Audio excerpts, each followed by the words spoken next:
days. This comes as the organization, together with other stakeholders, intensify rescue operations in Umtata, which they consider the area most affected by the floods. The death toll now stands at 90.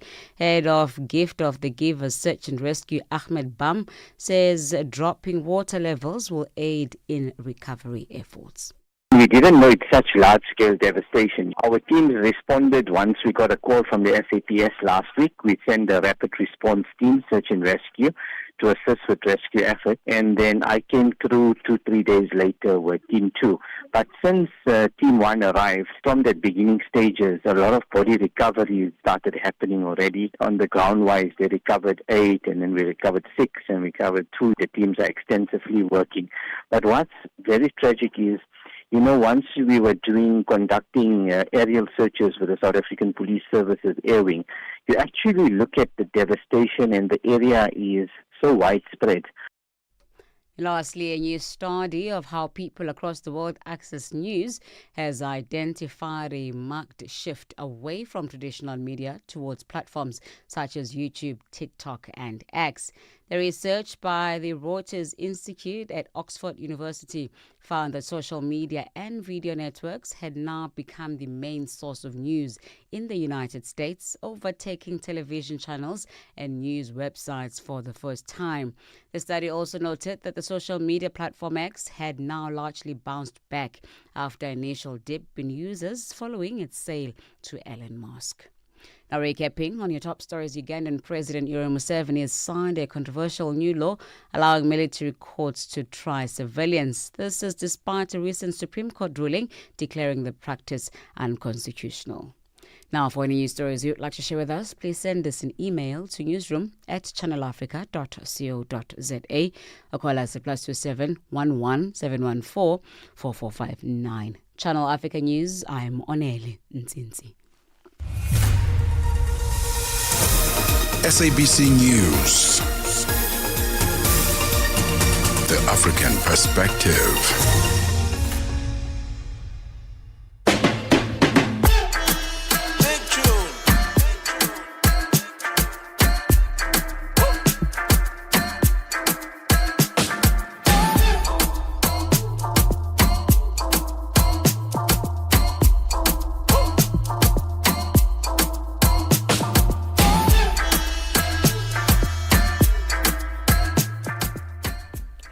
Good morning, everybody, and thank you so much for being a part of this incredible family, the Channel Africa family. This is where we continue to unpack the African perspective. Thank you to the morning team. That's Asanda Beda and Peter Ndoro, kickstarting our morning today on Africa Rise and Shine. It's now almost 7 minutes past 9 Central Africa time, and it's time for On the Move with myself, Palesa Tau. Benjamin Mushatama still not here today, but we're going to be having a good time together. So thank you so much for coming on, for joining us, for tapping in on our various platforms, and of course continuing to spread the love and that African perspective. We're on www.channelafrica.co.za. We're on our audio bouquets, DSTV 802 and OpenView HD channel 628, as well as the SABC Plus app, a great way to also be a part of this incredible family. Let's take a look at the conversations we will be unpacking together this morning. We're talking about vaccines in the first hour of the show, and it really is a conversation that came to light after the COVID-19 pandemic. That's when we started hearing the word vaccines more and more and more. But also that's when we all had decisions to make, right? Decisions that we weren't completely informed about. It was something new that was happening to us. And there's that vaccine decision that most of us had to make. And it seems like it was really, really tough for the healthcare sector to convince young people to take vaccines. So we're going to be finding out why. We'll be unpacking findings of a recent report carried out amongst 165 young South Africans, Nigerians and Zambians, which sought to establish what could be done to help improve future vaccine acceptance by young African people, inform campaigns and prepare for future public health responses. We'll be chatting about this report with Dr. Oluwaseyi Dolapo Samfan, Research Associate at the University of the Western Cape. And then we move on to the second hour of the show. We're going in the cubicle. This is, of course, our workplace feature. We take a look at how we're improving ourselves in that particular space.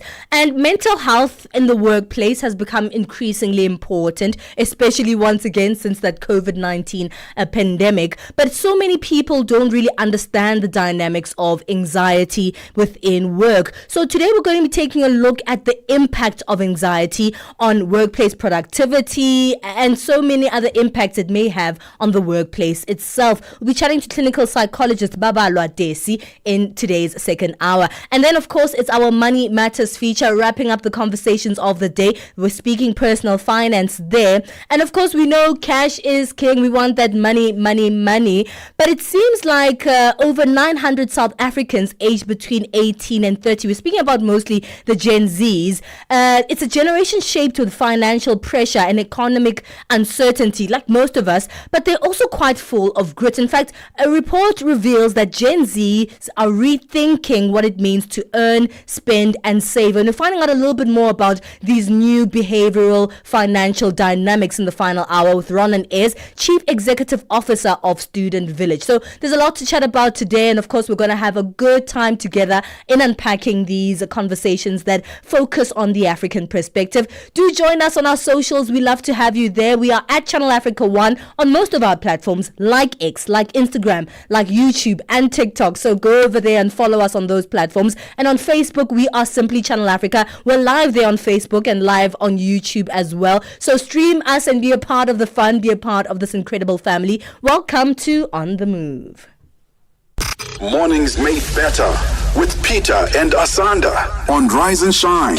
I want the Africa that makes every single African proud of the continent and have hope. And there's so much stuff that's going on that's positive. And if we can just lock into that, Nomaganjani, everyone is going to get there. Where are we going? Where are we trying to get to? The idea of working together, which is why I'm excited about this new voice. And the new voice is me, Asanda Peta, broadcast journalist with about 15 years of experience on the radio space. Welcome, Asanda. I've been waiting for you for a long time. Were you waiting for me? I was. Really? Yeah, because for 3 months I was on my own. So be sure to tune in right here on Channel Africa Mondays to Fridays from 6 to 9 a.m. Central African Time. If you want to know about your continent, this is the best place to start your day.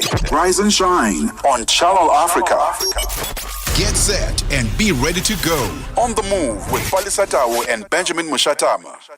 Good morning, everybody. Well, we'll say good morning because we're here in Johannesburg, South Africa. But whatever time it is where you are, thank you so much for joining us right here on the Move. Engage with us on our social media platforms and let's have a good time together. Well, you know, one thing that we learned, or the buzzword of this decade, I think, is vaccine. Because since the COVID-19 pandemic, it's a word that's really become a regular part of our dialogues and our conversations all over the world. And they're one of the things that actually really helped us quite a lot to as an effective tool of fighting infectious diseases like COVID-19, as we've recently learned. But it seems like not everybody was, on board with that conversation. And especially if you look at that COVID-19 pandemic, there were obviously two sides to the vaccine conversation. Those who are adamant on taking the vaccine, even if they didn't have enough information, and those who didn't want to take the vaccine because they didn't have enough information on how it works, what it's going to be doing in your body, and how it helps in fight off the virus. Well, it seems like those who are most, in fact, hard to convince about being vaccinated are young people. And we're finding out why. We're unpacking findings of a recent report carried out amongst 165 young adults in Nigeria, South Africa, and Zambia, which sought to establish what could be done to help improve future vaccine acceptance, to inform campaigns, and to prepare the future of public health responses. Well, we're speaking about this report this morning to Dr. Oluwaseyi Dolapo Somefun, who is the Research Associate at the University of the Western Cape. I hear though that you are joining us live from Canada this morning, and it's very, very early in the morning there. So we really appreciate you giving us your time this morning, Dr. Somefun. How are you? Thank you very much, Asanda, and good day to everyone. Well, thank you so much. It's Palesa, by the way, and we'll continue this conversation now. Let's speak about this particular report, right? I think vaccines have obviously always existed, but most of us were really made aware of vaccines during the COVID-19 pandemic when we had to make a decision. I mean, the COVID-19 pandemic happened so quickly, so vastly, and we needed urgent responses all around the world from the healthcare sector. The vaccines obviously were the urgent response that came through, but people didn't really know enough about vaccines, and that's why most of us were on either side of the scale. Those who were certain about what vaccines would do, and those who felt a little bit misinformed and didn't really want to put that in their body, right?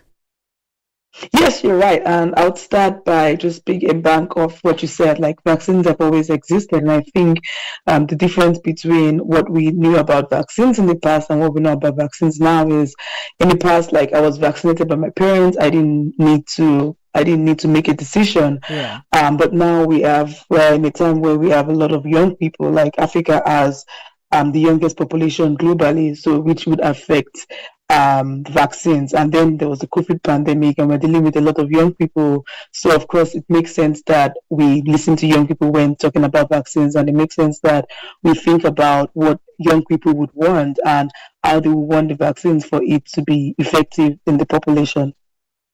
You know, young people, it's incredible to see how young people have really changed the way that they are informed, and especially if we speak about, you know, those between the ages of 18 to 30, as the report suggests. These are people who have access to social media, who almost live in a global world and get instant information through these internet platforms. So why was it so hard to make them understand the importance of getting vaccinated? Well, the thing is, from our research, a lot of the participants said that they did not see themselves involved in the campaigns, and such as like in the messaging, like sexual and reproductive health, for instance. You see a lot of young people being co-creators of interventions for sexual and reproductive health. So for the vaccines, there was not like it was mostly top down. So young people felt like they didn't have enough information about the COVID vaccine. So one thing is, it happened very quickly. So they were not being spoken to, they were being spoken at. Like, it was just, they were telling them what to do. And we know how young people are. Young people want to be meaningfully involved. They want to be partners. And we, from other researchers, we know that when young people are partners, like, interventions will be more effective and better received.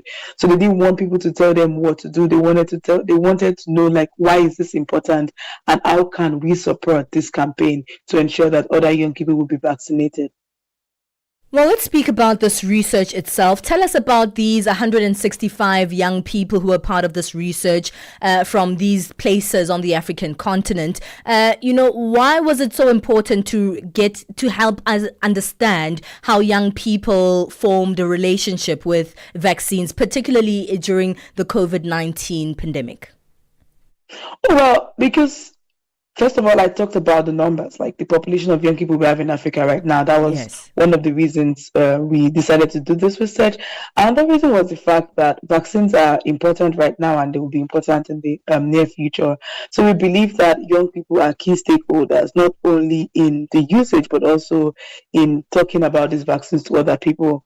And for our research, many of the young participants had negative experiences with healthcare workers, which is not new. Like, we know that in assessing healthcare, sometimes young people feel judged or dismissed, and sometimes some of them are even humiliated. So we thought about things like that, and thought that for vaccines to be effective, we need to look at what young people are saying, like, what do they think about these vaccines? And from the research, we found that a lot of them did not trust the government, and they felt that the vaccines were not designed with the current realities. Like, I remember it was quite expensive, and a lot of young people said they could not afford the transportation. So expense comes in terms of time, so not just money. So just traveling to where the vaccine was going to be, and also the long waiting queue. So young people felt that they were not being heard or represented. They felt like some of these vaccines should have come closer to where they were, like in terms of coming to schools, and they felt invisible, technically, the people we spoke with. And some of the things we also found out that there are no like youth advisory boards or youth ambassadors that have helped in the past for other issues related to public health.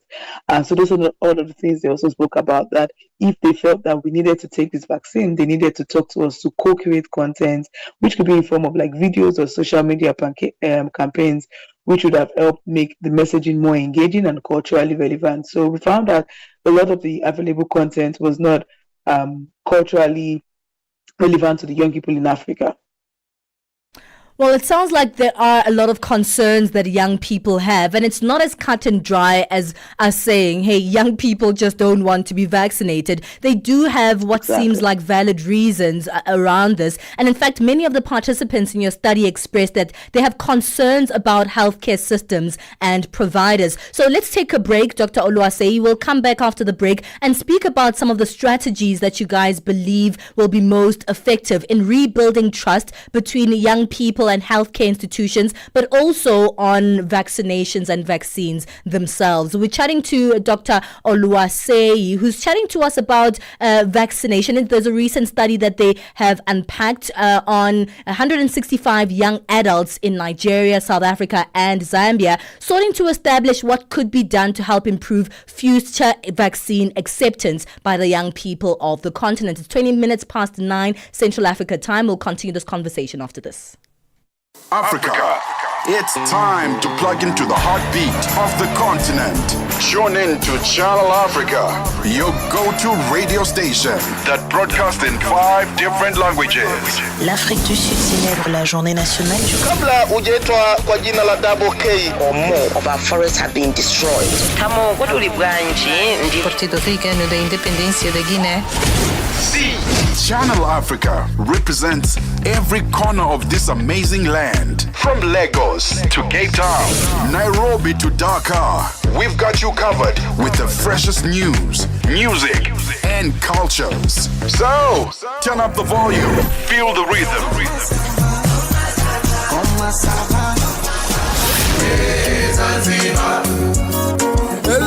Enjoy the conversation. Channel Africa, the African perspective.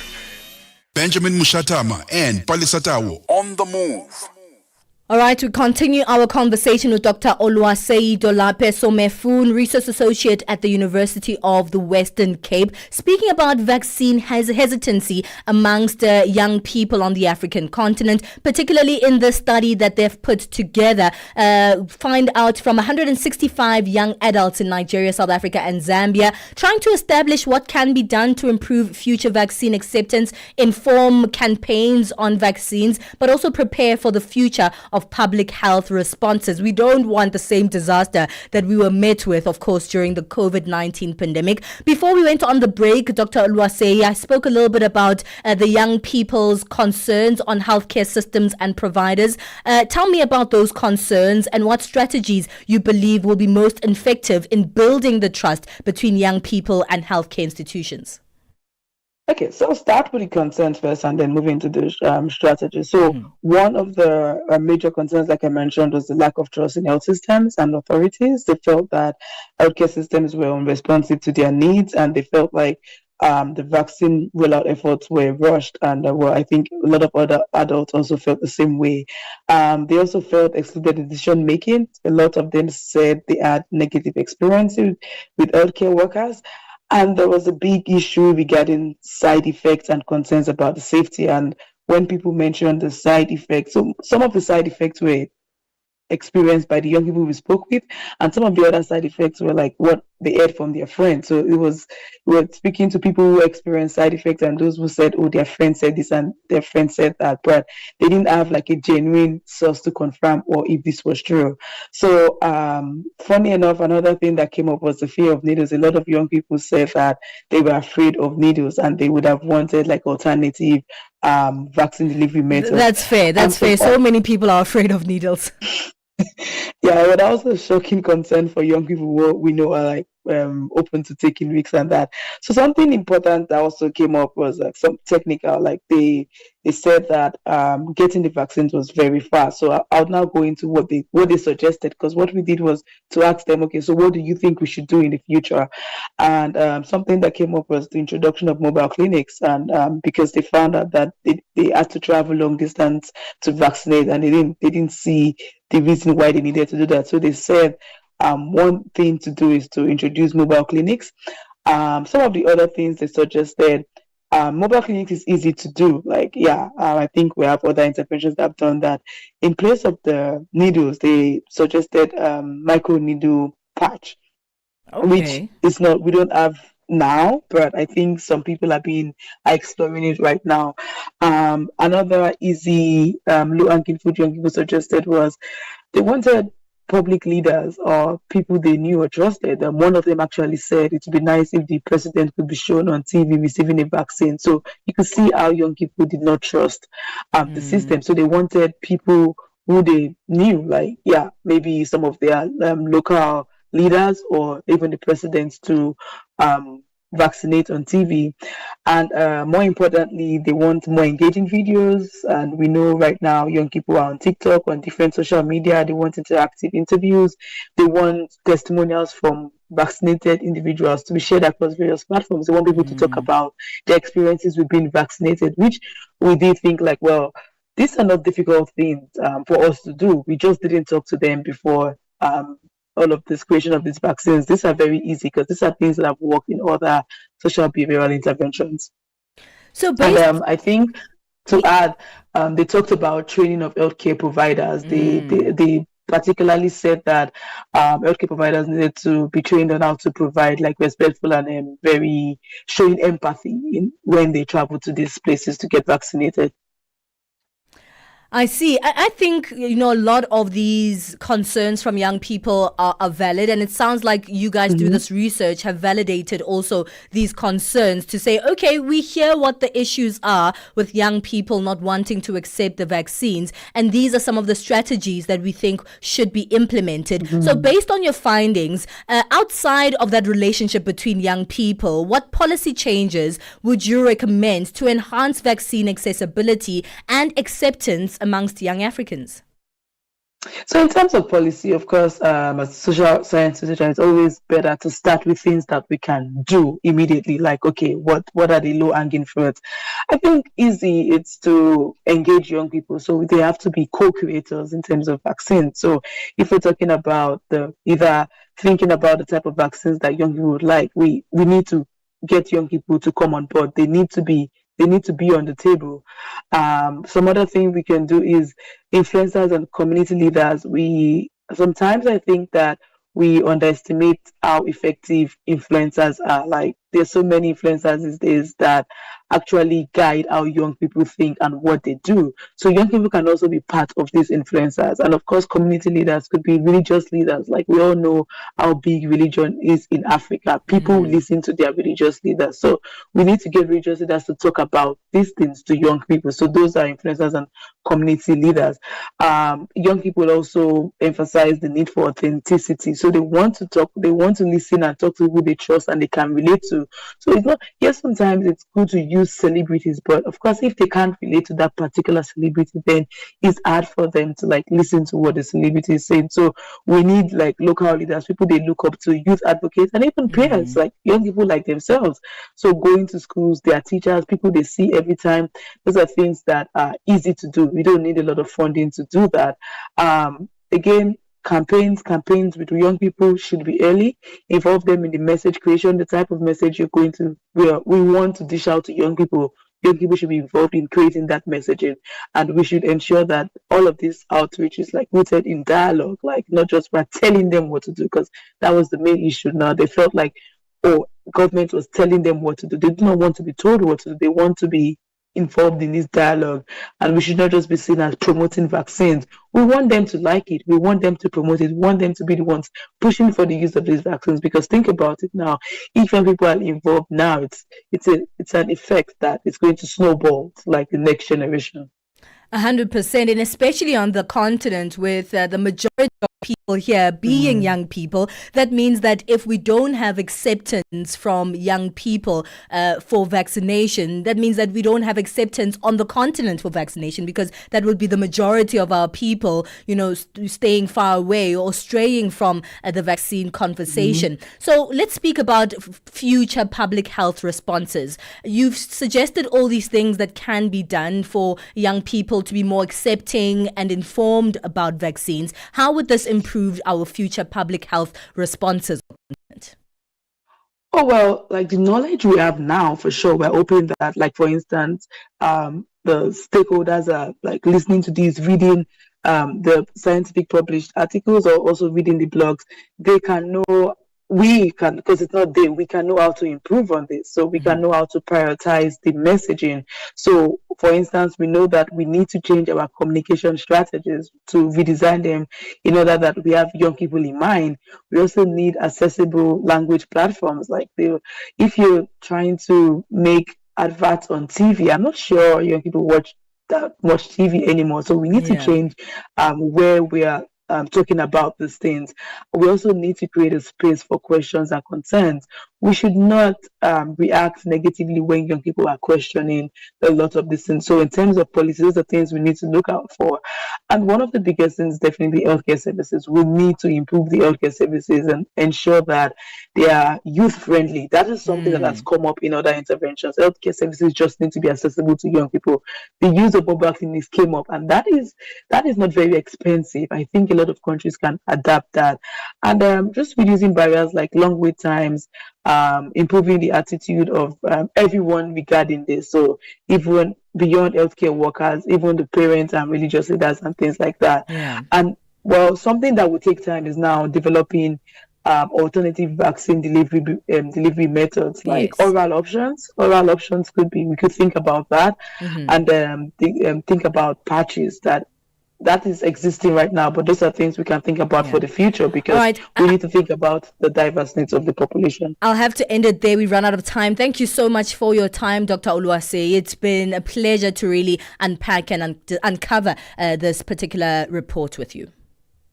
All right, thank you. Have a good morning. That's Dr. Oluwase Dolapo Somefun, Research Associate at the University of the Western Cape, chatting to us about vaccine acceptance amongst young people on the African continent. It's 9:30 Central Africa time. Let's get our latest sports news.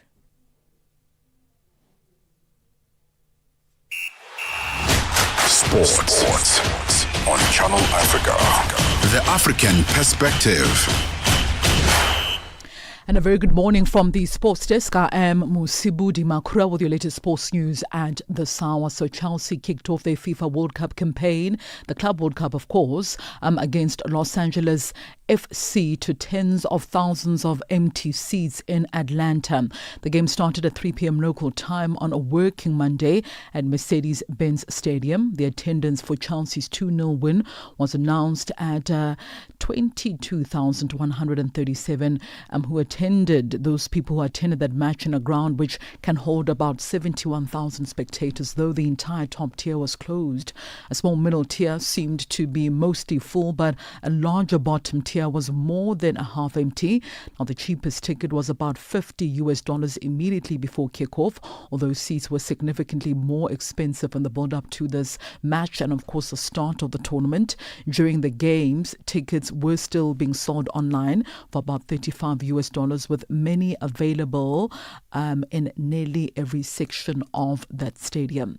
Staying with the FIFA Club World Cup, Brazilian giants Flamengo set themselves up for a Club World Cup showdown with Chelsea by easing to a 2-0 win over Esperance of Tunisia in their opening game at this year's tournament on Monday. So goals either side of halftime gave a dominant Flamengo coached by former Chelsea player Felipe Luis a deserved victory in a Group D clash in Philadelphia earlier on Monday. In cricket news now, Marizanne Kamp, a stalwart of Proteas women and one of the greatest all-rounders in women's cricket, has expressed her pride in the career that she has built and the progress women's cricket has made since her debut back in 2009. Now, she earned her 150th one-day international cap for South Africa over the weekend in a match against the West Indies. She now is the second player from the Proteas women's side to achieve this feat, following Captain Mignon du Preez, who concluded her career with 154 caps back in 2022. I'm extremely proud. I think looking back, not only on my career, but where women's cricket started and when I started playing for South Africa, I didn't even know there was women's cricket, international women's cricket. When I made my debut, I just thought, I'll give this a go. Even though I've always absolutely loved cricket, I never thought women's cricket would end up here and I would still be playing, I think 15, 16 years later, and I'm still here. So it's definitely a very proud moment, and hopefully I've got a few more games in me. In a career spanning 16 years, Kamp has scored 3,116 runs at an average of 33.86. She also has taken 164 wickets, with the base bowling figures being 5 for 45, which she achieved against England in the 2022 ODI World Cup. Now, her performance also marked her maiden 5-wicket haul in one-day international cricket, making her the 5th oldest player to accomplish this feat at 32 years and 69 days. No, I feel like I've had a few good matches. I might not always have the wickets to show for it, but yeah, I think there's definitely been a few matches. I think my first ever, the second ODI World Cup I played in India. I had a few good performances there, which I really enjoyed. My last 100 in India, in a high-scoring match. So look. It's always a proud moment when I play for my country, so I can't single out one specific performance. Right, we'll stick with more cricket news. Steve Smith will miss Australia's first test against the West Indies in Barbados later on this month and could also sit out the entire 3-test series with a finger injury, with the captain Pat Cummins having confirmed the news on Monday. So Smith, one of the mainstays of the Australian team, suffered a compound dislocation of his right little finger, fielding on the third day of the World Test Championship final against South Africa at Lord's on Friday, missing the rest of the match. He was also taken to hospital for x-rays, but no surgery was required. However, he faces some time on the sidelines. Australia begin the 3-test series in the Caribbean in Bridgetown over the 25th to the 29th of June, and then play the other 2 test matches in Grenada as well as Jamaica. That's a wrap from the sports desk at the Sawa. For any sports stories you'd like to share with us, please send us an email. That's to newsroom@channelafrica.co.za, or give us a call. The newsroom line is +27 11714 4459. I'm back with more sports news in the next hour. For Channel Africa Sport, I am Musibudi Makura. Sports on Channel Africa. The African Perspective. Hi there. Do you want to elevate your business and give it a voice in South Africa and Africa as a whole? Well, in that case, let Channel Africa make this a possibility. Channel Africa is willing to advertise your business for as little as 30,000 rands or $1,719.18. To get access to these great rates, send all requests to mokoenata@SABC. That's MOKOENATA@SABC. Channel Africa, the African Perspective. Thank you, Musibudi, for that sports update. Let's get our latest in business with Buntle Hedbush.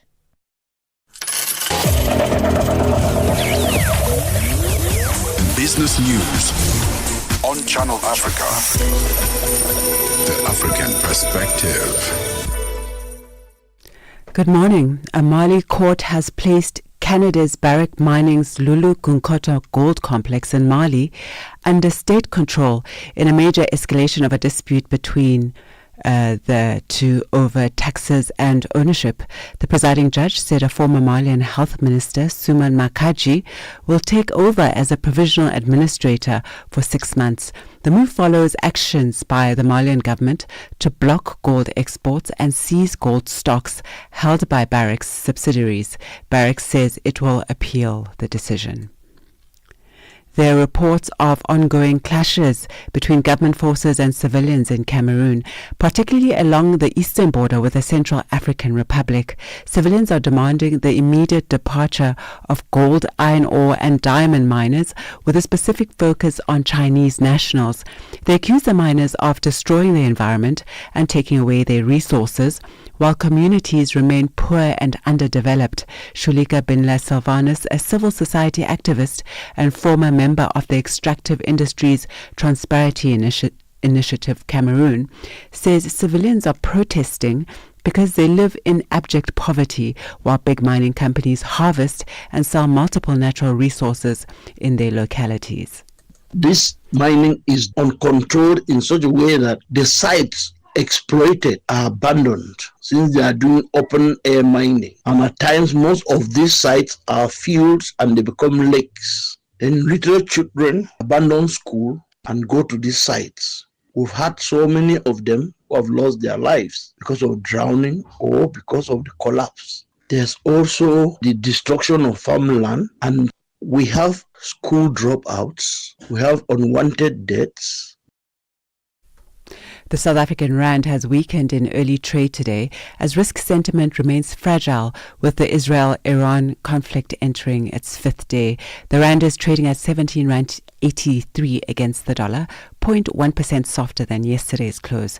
Analysts say heightened uncertainty stemming from the Middle East conflict has led investors to seek safe haven assets, dulling the appeal of the currency. Investors will also be eyeing the consumer inflation and retail figures due to be released in South Africa tomorrow. Moving further afield, the European Commission is set to propose today a ban on European Union imports of Russian gas and liquefied natural gas by the end of 2027, using legal measures to ensure the plan cannot be blocked by EU members Hungary and Slovakia. The proposals will set out how the European Union plans to fix into law its vow to end decades-old energy relations with Europe's former top gas supplier Russia, made after Moscow's 2022 full-scale invasion of Ukraine. An internal commission summary of the upcoming proposal says it will fix into law a ban on imports of Russian pipeline gas and LNG from the 1st of January 2026, with longer deadlines for certain contracts.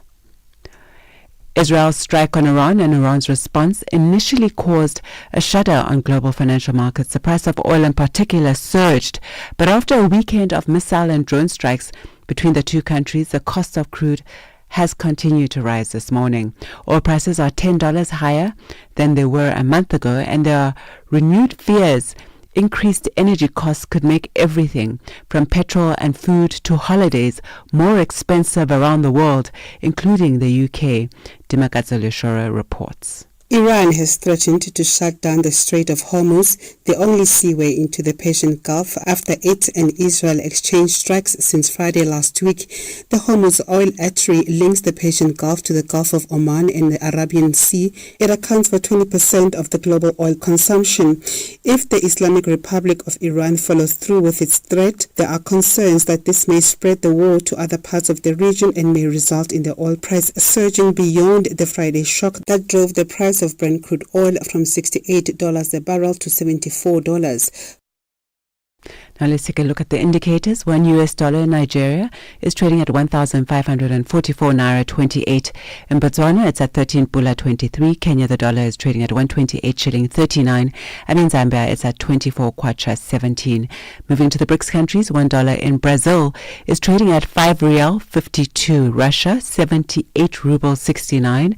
In India, it's at 86 rupees 2. China, 7 yuan 18. And South Africa, $1 is trading at 17 rand 83 cents. $1 is trading at 73 pence to the British pound and 86 to the euro. Looking at commodities this morning, gold is trading at $3,387 an ounce, while platinum is at $1,236 per ounce. The price of Brent crude oil is now at $73.58 a barrel. And those are your news at this hour. For any business stories you'd like to share with us, please send us an email to newsroom@channelafrica.co.za, or call us on +27 11 714 4459. For Channel Africa Business, I am Bontle Headbush.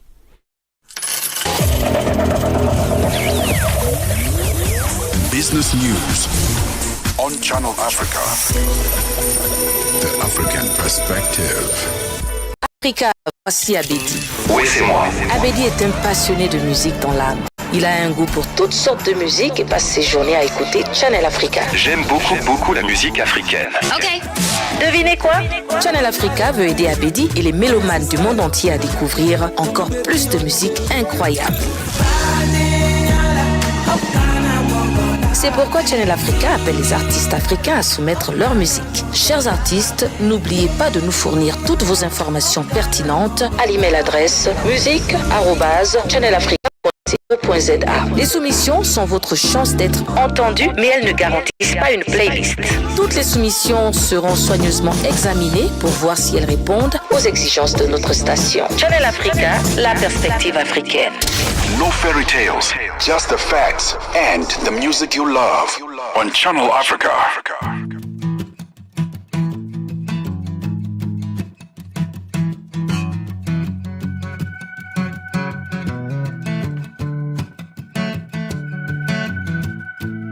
We don't have to go to 360 degrees. Now it's time we go. At mid-morning, we get on the move with Palisa and Benjamin, digging into the African lifestyle, people, and the things that make Africa smile. 12 till 1, Africa Update with Lulu Kabu, getting in-depth, powerful stories, and the perspective you won't hear anywhere else. The Upside, 1 till 4, live and real, with Tepuho Likweleni and Nompumelelo Ngubeni. Tame Ngubeni talks money, Africa in business, 4 till 5 p.m. 5 till 6, we put on a little bit more color. Vue d'Afrique with Joël Moteba. We go to East and Central Africa and find Darubinia Africa with I Am Shakif. Madapiri gives us some life. Zochitika, 7 till 8 p.m. Maria Mokumalo comes in 8 till 9. We get some useful knowledge. Kalodiscopia. 9 till 10. We take a look in Africa and beyond. Africa World Hour with Sipiso Makwetla. And we close it up with some love. The Hotlines with Shailen Dikumana. 10 till 12 p.m. on Channel Africa. Across borders, across time zones. On air, online. This is Channel Africa. Africa has a voice, and that voice is Channel Africa. It keeps you in motion, speaking, singing, questioning, rising. Wake up with Rise and Shine, 6 till 9. Peter and Asanda, as they bring you breaking news, sharp analysis, and the voices that shape the day.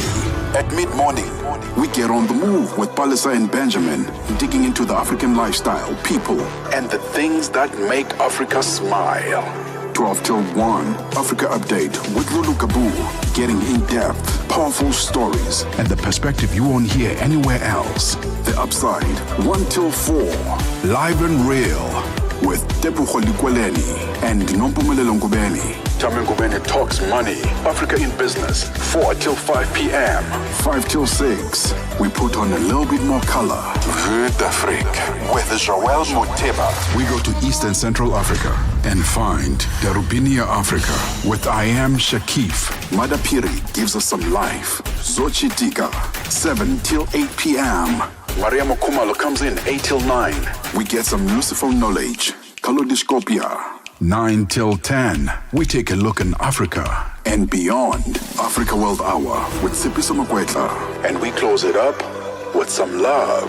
The Hotlines with Shailen Dikumana. 10 till 12 p.m. And it's titled 360, beautiful music from the continent right here on Channel Africa. We're speaking about the vaccine acceptance of young people on the African continent. And I think it's an important conversation to have, especially here with the majority of us African people actually being young people. We're the youngest population in the world. And that means that if we do not accept the vaccines as young people, the majority of Africa will not have vaccine acceptance. But I mean, we've been quite resilient through the COVID-19 pandemic in particular. And that was a great outcome because it wasn't really something that the rest of the world expected. I remember at the very beginning of the pandemic, everyone was like, oh my goodness, we are so scared. Things are happening. Unfortunately, people are dying.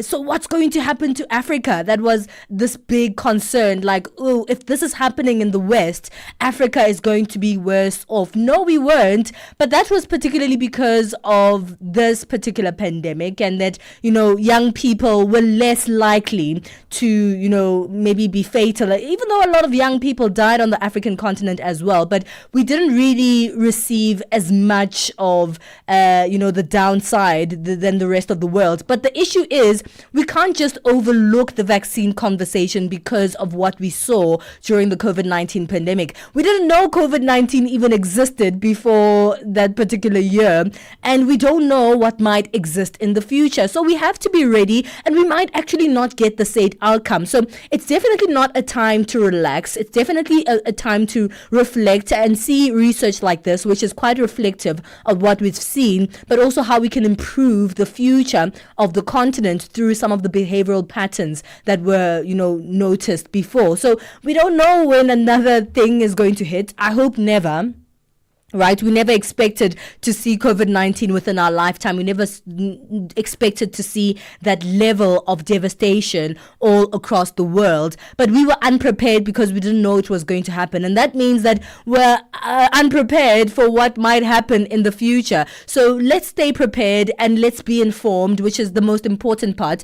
And I'm glad to see that it's not just a blame game from researchers saying, yeah, young people, I don't know why they don't want to take vaccines. But it seems like we have a lot of very valid concerns as young Africans that need to be changed through policies, through systems, through healthcare institutions so that we can see better public health responses in the future. Well, participate in this conversation. Let's make the Channel Africa circle bigger. Let's hear your thoughts on this one. Our WhatsApp line is always open. That's +27 63 406 9126. June is Youth Month in South Africa. Celebrate Africa's young voices with us. Channel Africa, the African perspective. Africa, it's time to plug into the heartbeat of the continent. Tune in to Channel Africa, your go-to radio station that broadcasts in 5 different languages. L'Afrique du Sud célèbre la journée nationale du Kabla hujaitwa kwa jina la Double K or more of our forests have been destroyed. Tamo kutuli bwanji ndi Partido Africano da Independência da Guiné. See, Channel Africa represents every corner of this amazing land. From Lagos to Cape Town, Nairobi to Dakar, we've got you covered with the freshest news, music, and cultures. So, turn up the volume, feel the rhythm.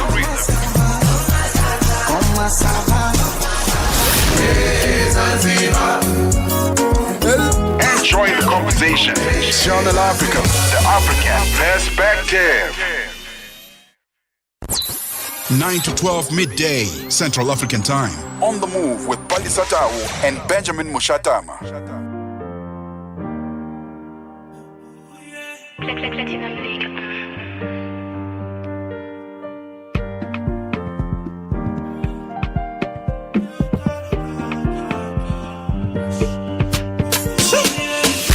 She wanna chill with the big boys.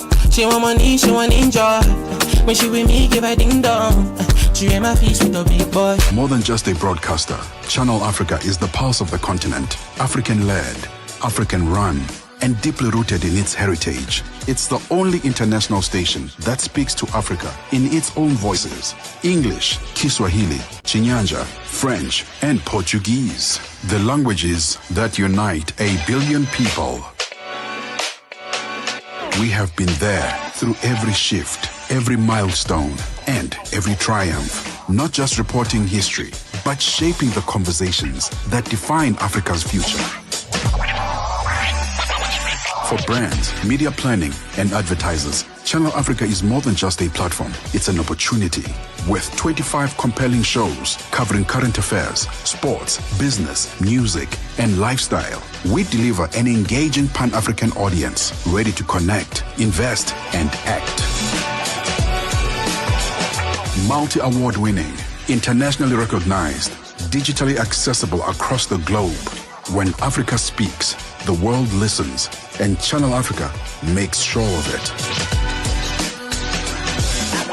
For business, for culture, for Africa, partner with Channel Africa, because Africa's voice is the future. Africa is a story.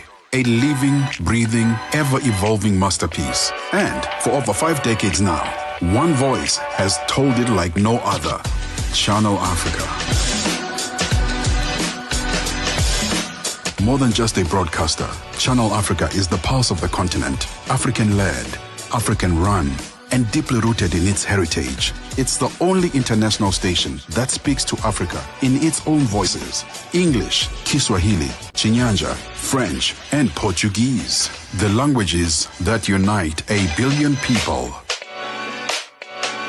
We have been there through every shift, every milestone, and every triumph. Not just reporting history, but shaping the conversations that define Africa's future. For brands, media planning, and advertisers, Channel Africa is more than just a platform. It's an opportunity. With 25 compelling shows covering current affairs, sports. Featuring Tiani Africa and Vuga M. Big Boys is the name of that one. 9:54 Central Africa time. You tuned into On the Move. We're still asking you your questions. I mean, why do you think that young people on the African continent are not very accepting of vaccines? And here's the thing, right? In the beginning of the pandemic, a lot of us had zero information, not just about the COVID-19 itself, but what we were going to do. And then come the vaccine, don't worry, the world is going to be okay, we've got a vaccine. And for the first time, many of us, who by the way, have been taking vaccines for most of our lives. And that's the conversation that we're not actually having, right? There was a lot of hesitancy around the COVID-19 vaccine because it seems like something that was, first of all, so far-fetched. We can't believe we're in the middle of a pandemic. And so immediately this thing sort of come, well, it wasn't immediately, but, you know, soon after, hey, we have a solution for you guys. We have a vaccine that the whole world can take and will be okay. And so we're like, why would I want to take a vaccine? I've never done that before. And, why is it here so quickly? What does it mean? What's going to happen to my body when I take it? Without the realization, actually, it kicked in when I was speaking to Dr. Oluwase during this conversation, that the COVID-19 vaccine wasn't the first vaccine that most of us took, right? When we were younger, throughout our childhood, in fact, our parents would take us to regularly get vaccinated for these different illnesses. But that because there was somebody else who had the responsibility of giving us that vaccine. So it seems like we didn't really know much about that. Like it never happened because we were not really taking it or administering it ourselves. But now we were grown, we're adults, and we had to make a decision to say, okay, for the first time, I have to consciously make a decision about a vaccination in the most bizarre situation, of course, being the COVID-19 pandemic. I'm unsure what to do. I don't have enough information. Everything is happening so quickly, which it did. And now I have to choose. So many chose to and many chose not to. And both sides had their pros and cons, I guess, for those who chose, in one way or the other. But there's also been very devastating consequences on the public health systems after the COVID-19 pandemic, which is where we stay now. So yeah, you can continue taking part in that conversation. We definitely want to make sure that Africa is, ready for anything that could happen that could be a possible public health disaster in the future. +27 63 406 9126. It's not just our WhatsApp number. You can also text us on WhatsApp, yes, but you can also give us a call. So there's so many ways to engage us. Find us as well live stream on Facebook. Hey there. there. It's great to see you and it's great to be here with you. So comment, let us know where you're tuned in from, and let's make the Channel Africa circle bigger. And of course, we're also live on our YouTube page as well. So there's so many ways to engage us here on Channel Africa. We're going into the next hour of the show pretty soon. That's where we go in the cubicle. That's our workplace feature, which is incredible. I love this feature. Ben, I know, loves this feature as well, simply because, you know, we are quite progressive, of course, as the people of the continent. We want to see ourselves doing better, and work is one of the very important parts of our lives, right? What we do, our careers are very important. So it's important to really continuously unpack what goes on within the workspace and ways to tackle it. Mental health have been very important issues that have come up in many work environments. And in fact, so many people are still saying, I don't think where I work, they care about our mental health at all. And I think it's something that's developing, but not quite there yet. And only a very few places, I'll speak for myself, in the conversations that I have generally in my life, it's only very few people that I know, and by few I mean one or two, who work in spaces that reflect a very good care of their workers' mental health. So literally only one or two people that I know. And I know quite a few people, and many of them are just like, yeah, I don't personally think that my workplace cares about our mental health at all. It is something that needs to change. I know we're having the conversations, but we also need the implementation. We're looking at in the next hour of the show, and this can present itself in very different ways within that workspace, but it can also have a huge impact, not just on the individual who is either diagnosed or undiagnosed with anxiety, but on the workplace itself, right? Productivity.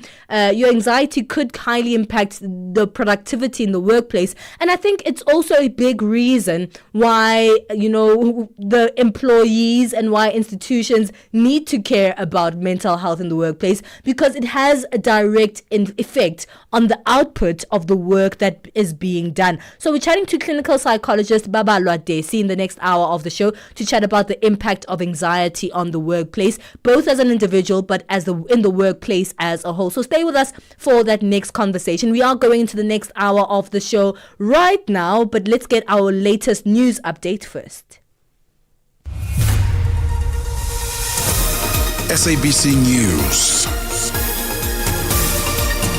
The African Perspective.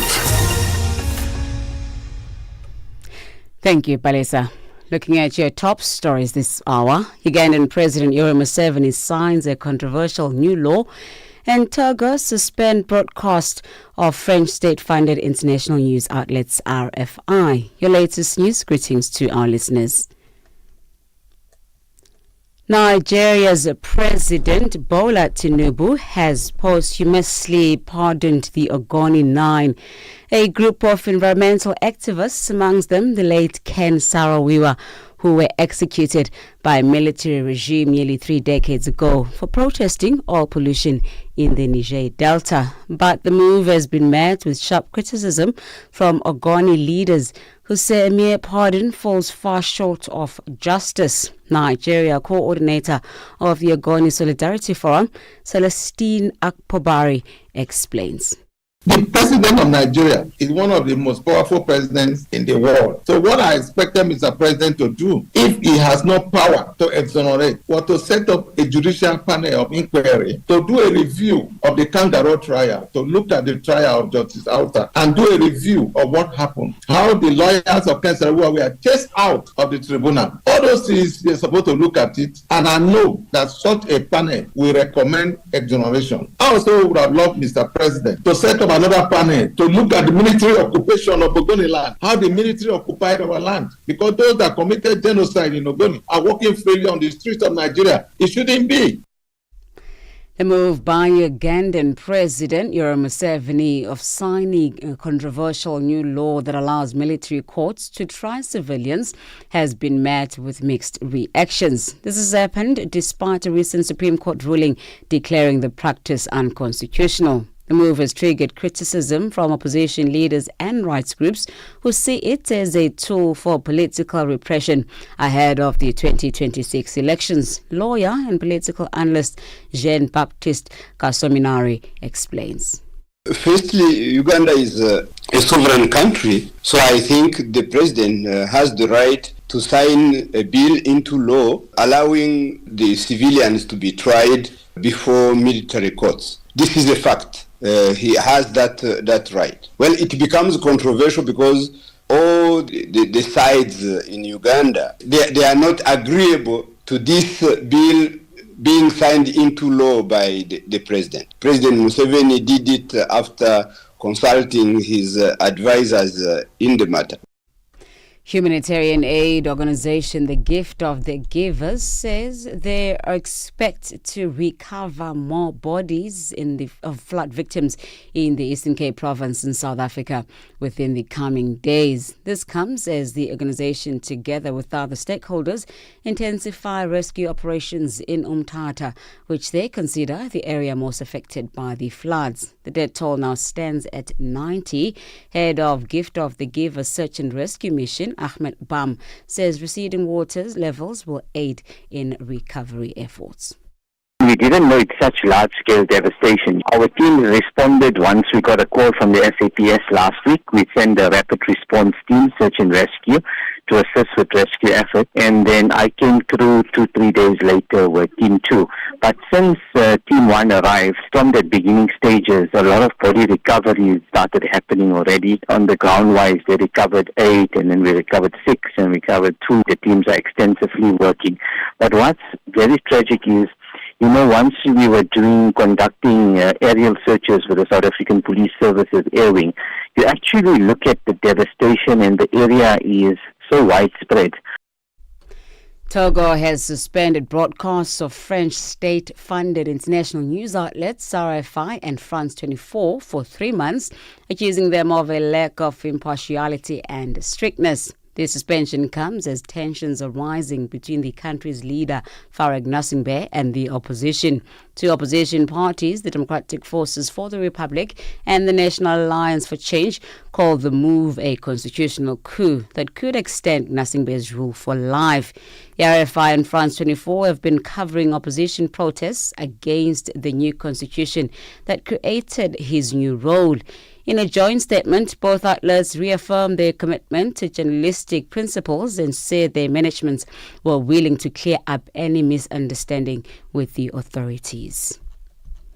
South Africa's presidential spokesperson Vincent Magwenya says President Cyril Ramaphosa will continue to assert citizens in the country's call for de-escalation in the conflict in the Middle East and elsewhere during his deliberations at the G7 in Canada. Ramaphosa will later today engage in the leaders' outreach session focused on energy security, but geopolitical tensions are likely to be addressed on the margins of the forum and in the presidential bilateral meetings with a number of leaders. Magwenya says South Africa will continue to play a supporting role in ending conflict.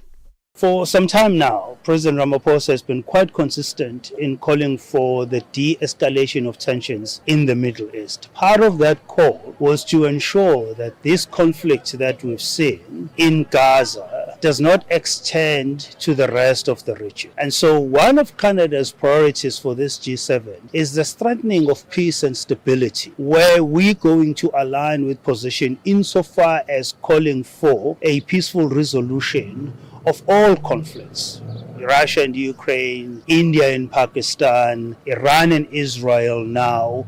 We will continue making that call that those conflicts have to stop.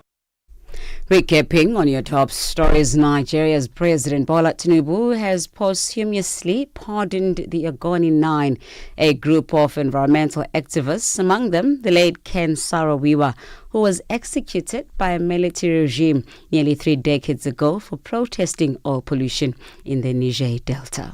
Channel Africa News, I'm Onele Nzinzi. SABC News. The African Perspective.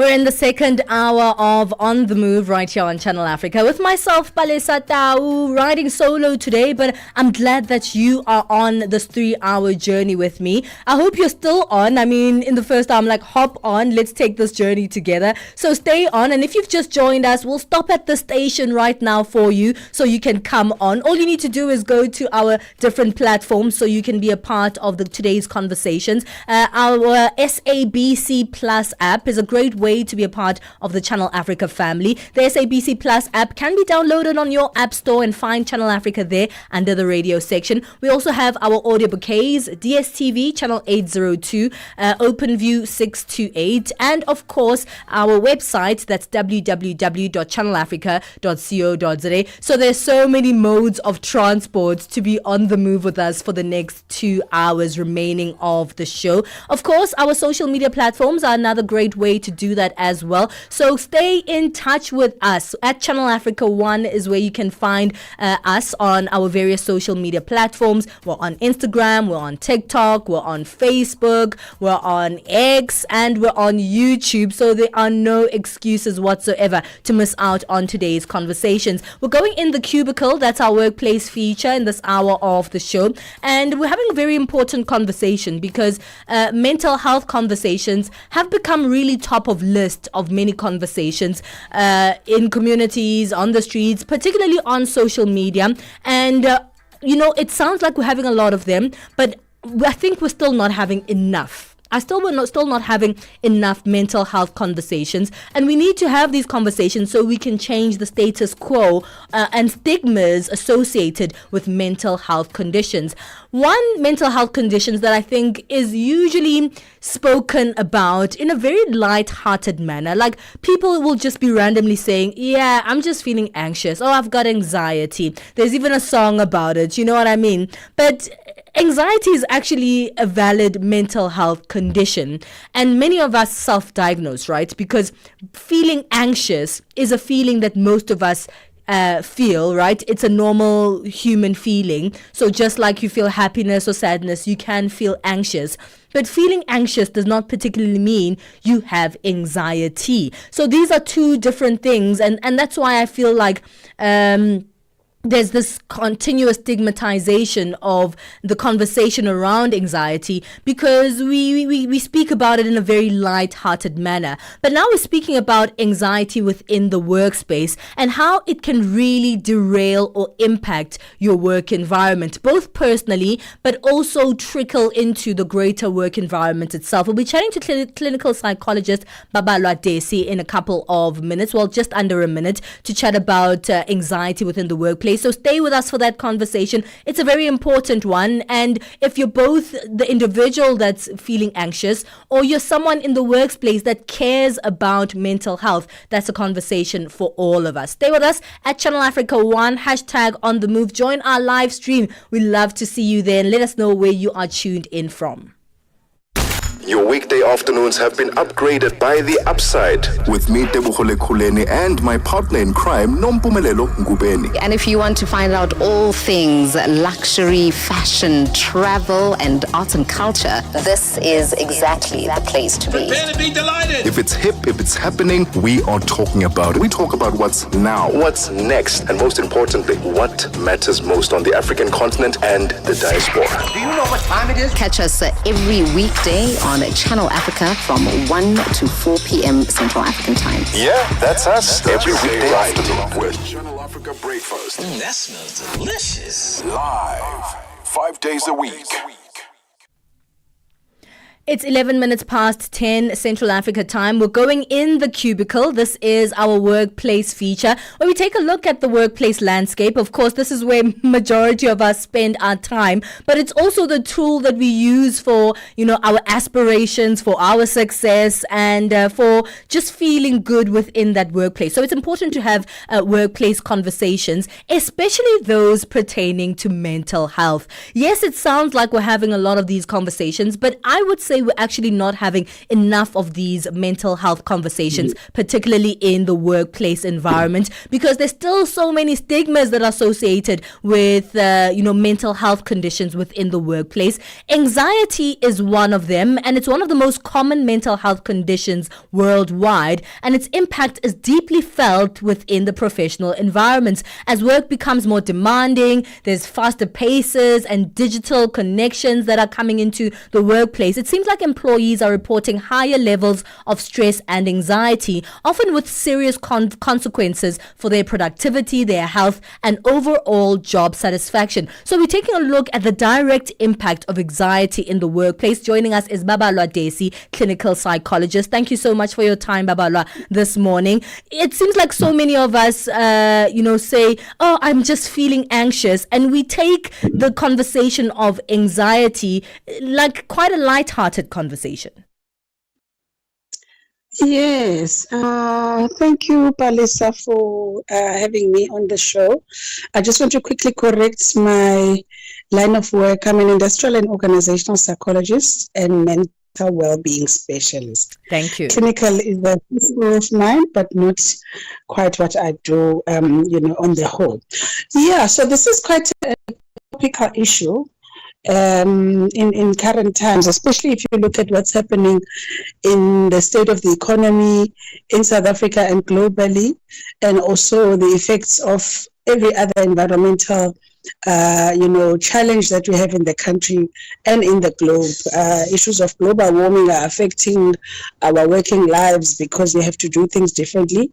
Issues of technology and automation and fifth industrial revolutions are in our midst. It's not now something that's going to be in the future. It's actually here.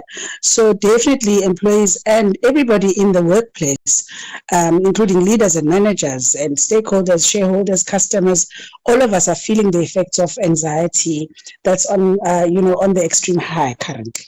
Now let's speak about this, because I think it's so important to define what is the difference between being anxious and having anxiety. Is it an issue of diagnosis or just how we feel? Okay, I think the issue of anxiety is a condition on itself, which takes the form of somebody feeling excessive levels of worry for a prolonged period of time. And we coin that an anxiety disorder of sorts. It can be in the medium term or in the long term. But there are, short intervals of feeling anxious because maybe you are approaching an important meeting, you are approaching completion of a project, or you are approaching a deadline. And those are, on the continuum of stress. And on that continuum of stress are acceptable levels of stress that propel us to be driven to perform and deliver. Those are the kinds that we want to sustain. But when it gets to levels of extremity where people are feeling like they are almost approaching paralysis and inability to cope and to have rational judgment and to feel in control, then that's where it becomes destructive. I see. And I asked this question specifically because it feels like on the scale of many mental health conditions, anxiety becomes overlooked because many of us have anxious feelings, but not all of us suffer from, the mental health condition being anxiety. But if you do suffer from chronic anxiety, this can have a huge impact, not just on your personal life, but of course, you still need to eat and you still need to go to work and you still need to show up as yourself. And that's the hard part, because it feels like, we are saying that you can still, work and you can still function optimally even when you are under anxiety. But maybe we should find out from you, what are some of, the biggest impacts on the individual that has anxiety that still needs to be a functional person within the workplace? Okay, so let me just dive into the whole zone of the descriptive end of anxiety. So it's a state of excessive worry, almost like a preoccupation and a fear, thinking about work, even when you are not in the zone of the workplace, but you are on a weekend, you are out with friends, you are with your family, but you are preoccupied with work and everything that is associated with work. So it's negative thoughts as well that you have about work and feeling. As soon as you think about work, I know many people that always say, as soon as it gets to Sunday afternoon, then I have a knot in my stomach because there are situations at work that cause me to feel tense. And a lot of the time, anxiety is fueled by fear. Fear of something that's going to happen, or fear of you not meeting certain targets that are expected of you, and it generally impacts performance. It affects what you do and how you show up and how you present yourself.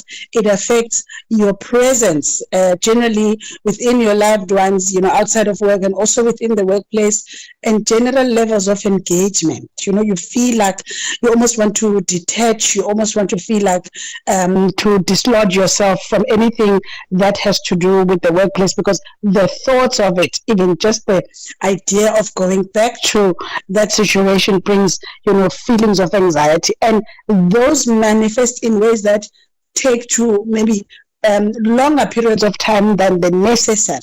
And remember, the positive end of stress has to induce motivation for you to be driven to perform, motivation for you to charge forward, and the whole spectrum of high achievement orientation is fueled by stress. But the positive, almost like the acceptable or the optimal or the manageable levels of stress that drive you to perform. On the extreme end of that continuum is boredom, where you are, not stressed, you are not worried. It's almost like the bottom end beyond the level of being indifferent, that nothing really moves you, nothing really excites. That's also the other end of the negative side of stress, which, in fact, is an absence of any drive for you to do things, which is also not what we are looking for. So at any point in time, somebody must be, a person must be driven by some level of stress or concern for something that they need to do, so that they are driven to get to do that and to deliver successful outcomes from it. But as soon as we can prolonged levels of anxiety and as soon as it manifests also on your physiology, then you know that it's something that's really, really important to you, but something that you feel ill prepared to challenge or ill prepared to face for whatever reason. There are other facets that might be at play, also in your own personal state, and also from the organizational perspective where you are placed as an employee.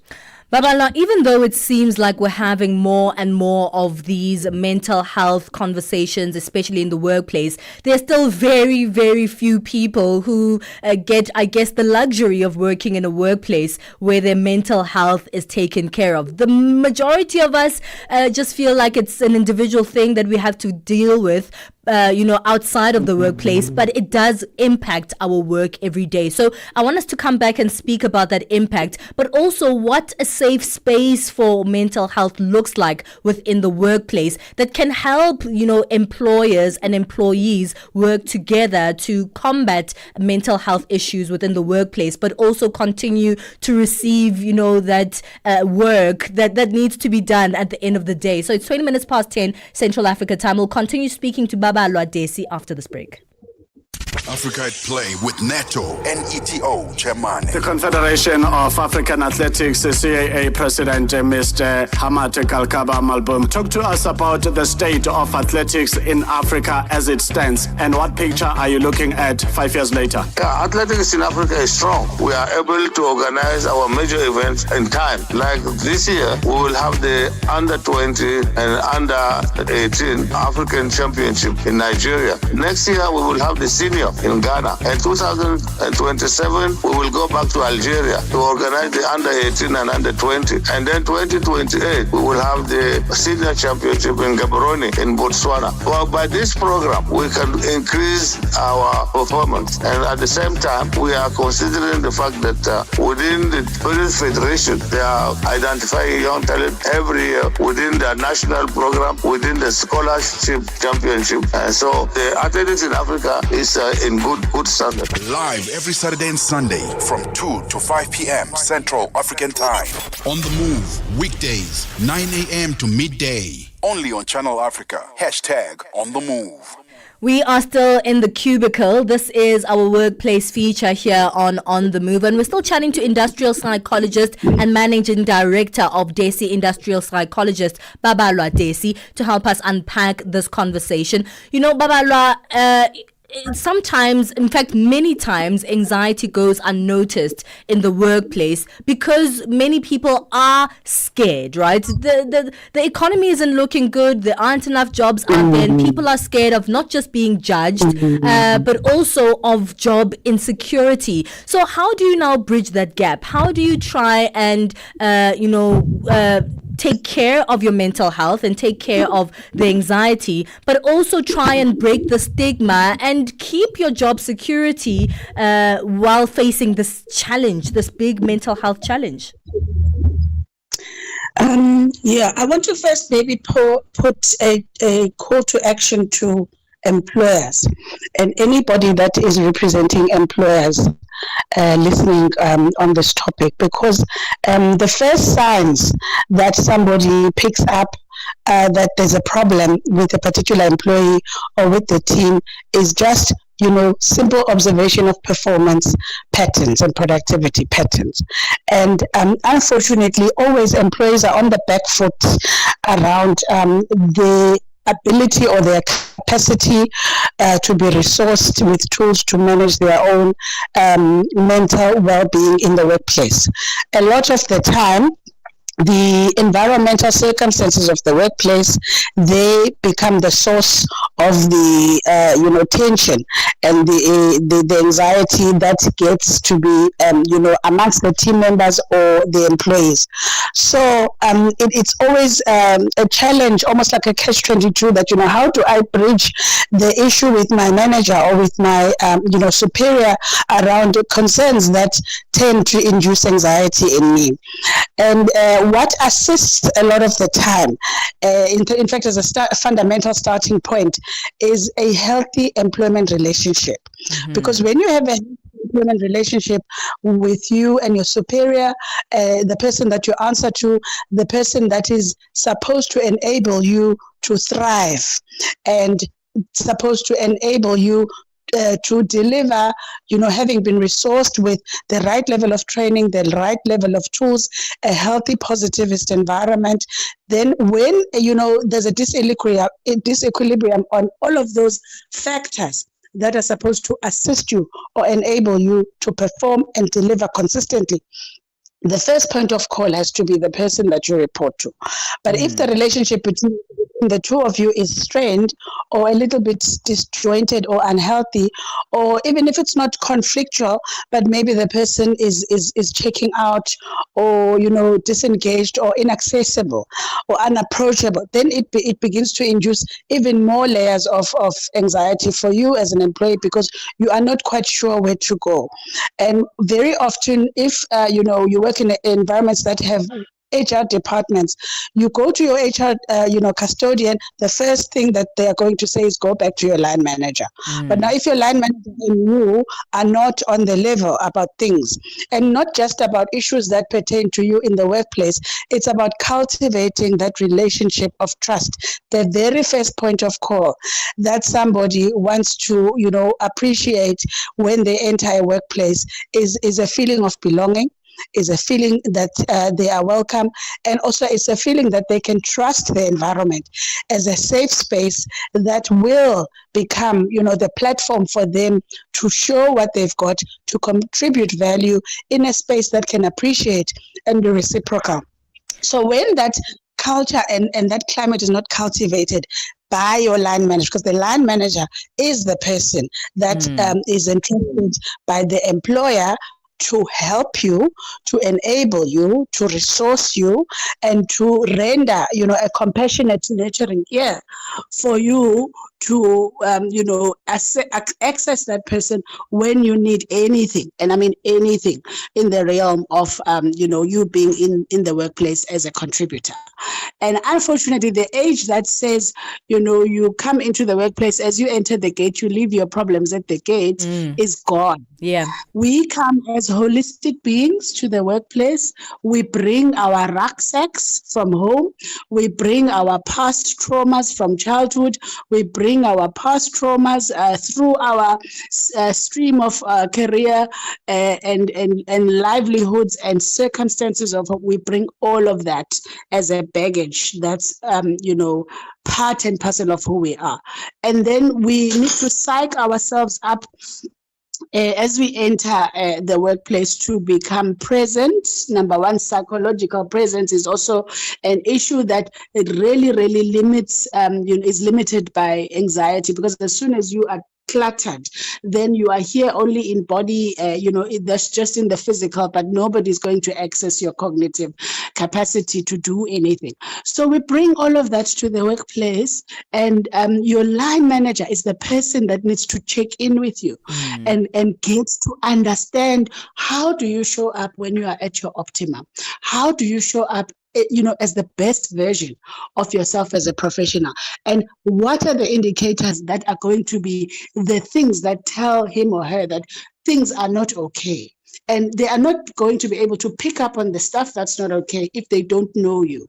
And so you are not going to be able to be, willing and courageous to go and open up to them about stuff that's not okay with you if you are not trusting them. And trusting them begins with knowing them well, and also them knowing you well, and for you to be on the level about things that you can speak authentically about as human beings. Human to human connections are the fundamental starting point.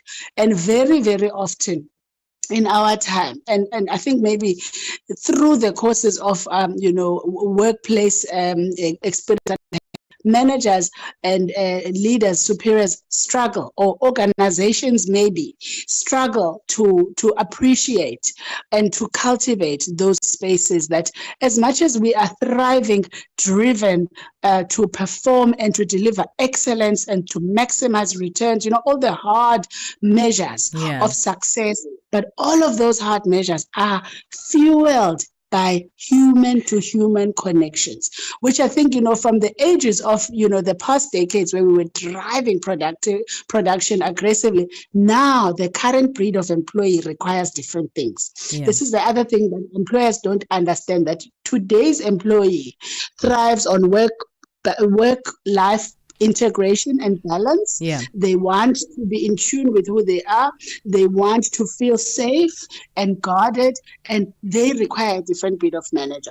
So it's a two-way street. I don't think employees on their own will manage to secure that space for themselves, but it needs to be an integrated, engaging conversation between parties in the workplace. I love that. Well, Babalwa, that's all we have time for. I think it's an incredible way to wrap up, because it shows, the advantages both for the individuals within the workplace, but the added advantages and long-term advantages of taking care of employees' mental health within the work environment. Thank you so much for giving us your time this morning.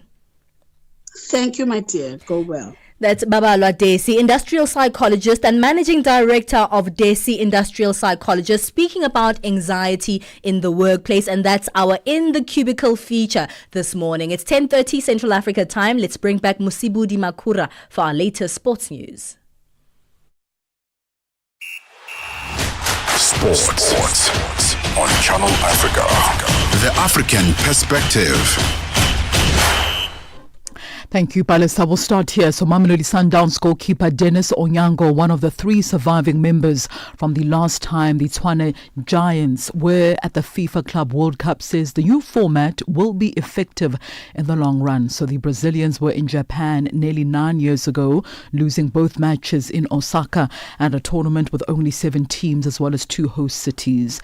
Now that the world governing body has finally launched a 32 club competition with about 12 venues in the USA, Onyango says this is a significant improvement. Sundowns face off with Ulsan HD in Orlando, Florida for their opening Group F, a match that will be followed by fixtures against Borussia Dortmund as well as Fluminense. The veteran goalkeeper believes this is a game changer. What's different?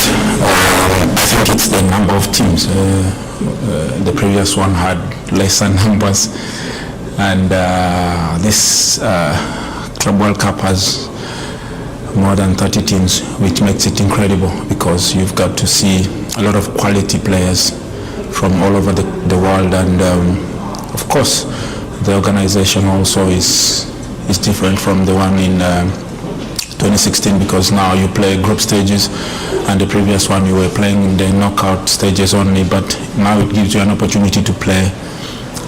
Now, Onyango also adds that with more games comes the opportunity to give Africa, especially Sundowns, a chance to challenge the favourites. The sky's the limit. You have to give everything.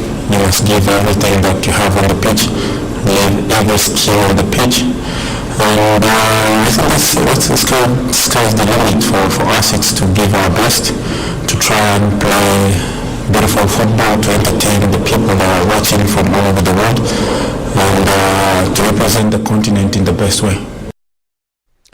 On to this now. Brazilian giants Flamengo got themselves up for a FIFA Club World Cup showdown with Chelsea. This by easing to a 2-0 victory over Esperance of Tunisia in their opening game of the tournament that was played on Monday night. Now, goals either side of half-time gave a dominant Flamengo, coached by former Chelsea player Filipe Luis, a deserved victory in Group D in a clash that was played in Philadelphia.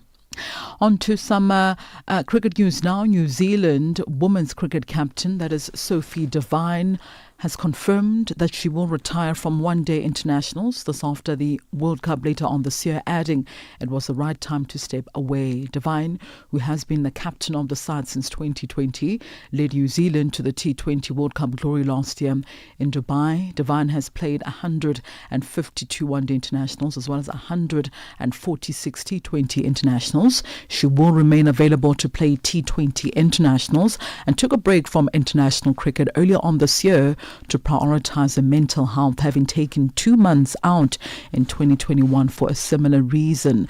Now, the World Cup tournament will be played in India as well as Sri Lanka from September until November of this year. And finally, Taylor Fritz, who beat Alexander Zverev in the final at the Stuttgart Open over the weekend to make a strong start to the grass court season, reclaimed his place in the top 4 in the ATP ranking released on Monday.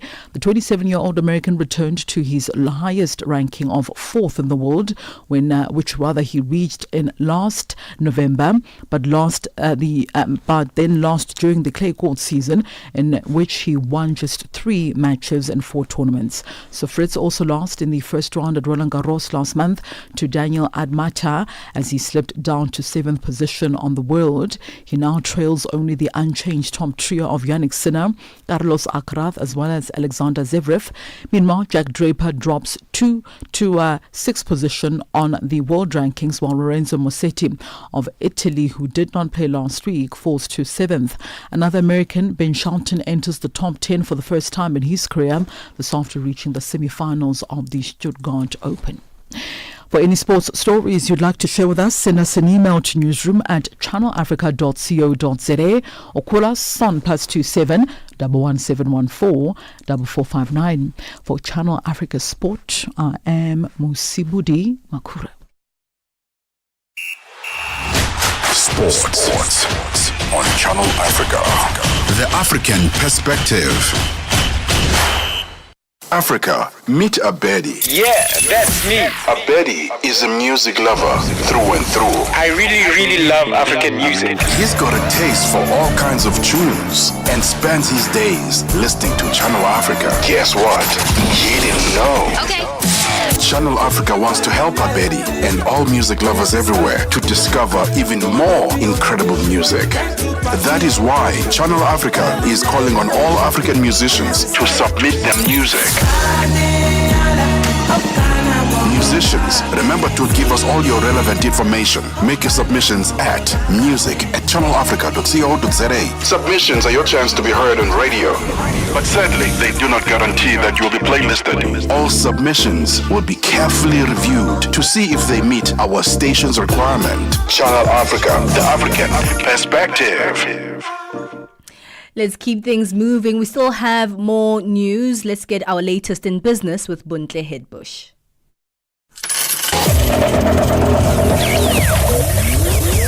Business news on Channel Africa. The African perspective. Ratings agency Fitch has raised Ghana's rating to B-, pushing it closer to investment grade. Fitch upgraded the rating from restricted default yesterday, saying that the country has normalized relations with a significant majority of its external commercial creditors. The gold-producing country is recovering from its most severe crisis in decades. Ghanaian President Dramani Mahama, who took office in January, has vowed to boost the economy and create jobs. The South African rand has weakened in early trade today as risk sentiment remains fragile. With the Israel-Iran conflict entering its fifth day, the rand is trading at 17 rand 83 against the dollar, 0.1% softer than yesterday's close. Analysts say heightened uncertainty stemming from the Middle East conflict have led investors to seek safe haven assets, dulling the appeal of the currency. Investors will also be eyeing the consumer inflation and retail figures due to be released in South Africa tomorrow. Israel's strike on Iran and Iran's response initially caused a shudder on global financial markets. The price of oil in particular surged, but after a weekend of missile and drone strikes between the two countries, the cost of crude has continued to rise this morning. Oil prices are $10 higher than they were a month ago, and there are renewed fears that the prices will continue to rise.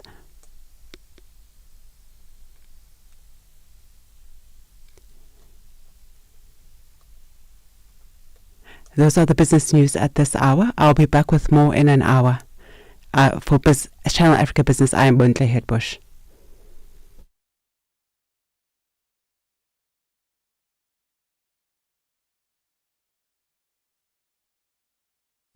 Thank you for that business update, Bontle Headbush. We keep things moving. It's 10:38 Central Africa time. And of course, you're still listening to On the Move. Anxiety in the workplace is the conversation that we're having in this hour of the show. And I think it's important to really define or redefine what mental health, care looks like within the workspace. And yeah, I think I'm moving with Babala on this one to say that, gone are the days where people said, yeah, we're at work here, you leave your problems at home and, you just come and do what you need to do. But these are the things that impact us, that have a huge impact on our work environment as well, but also on, the last coin that's taking place within that particular industry or that particular workspace, because the less care, in fact, there is for mental health within the space, the more people who suffer in silence, and of course, the highly impacted that workplace will be from those mental health conditions. For now, let's take a break and then we'll continue with the conversations of the day. Thank you so much for tuning in to On the Move. This is Channel Africa.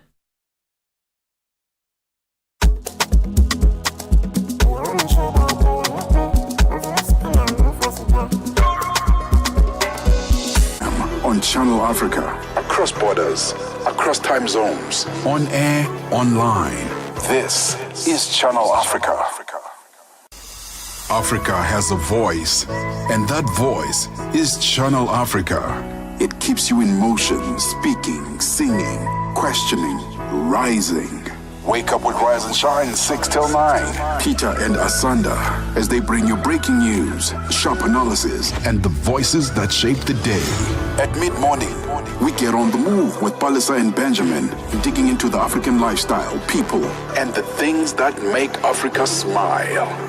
12 till 1, Africa Update with Lulu Kabu, getting in-depth, powerful stories, and the perspective you won't hear anywhere else.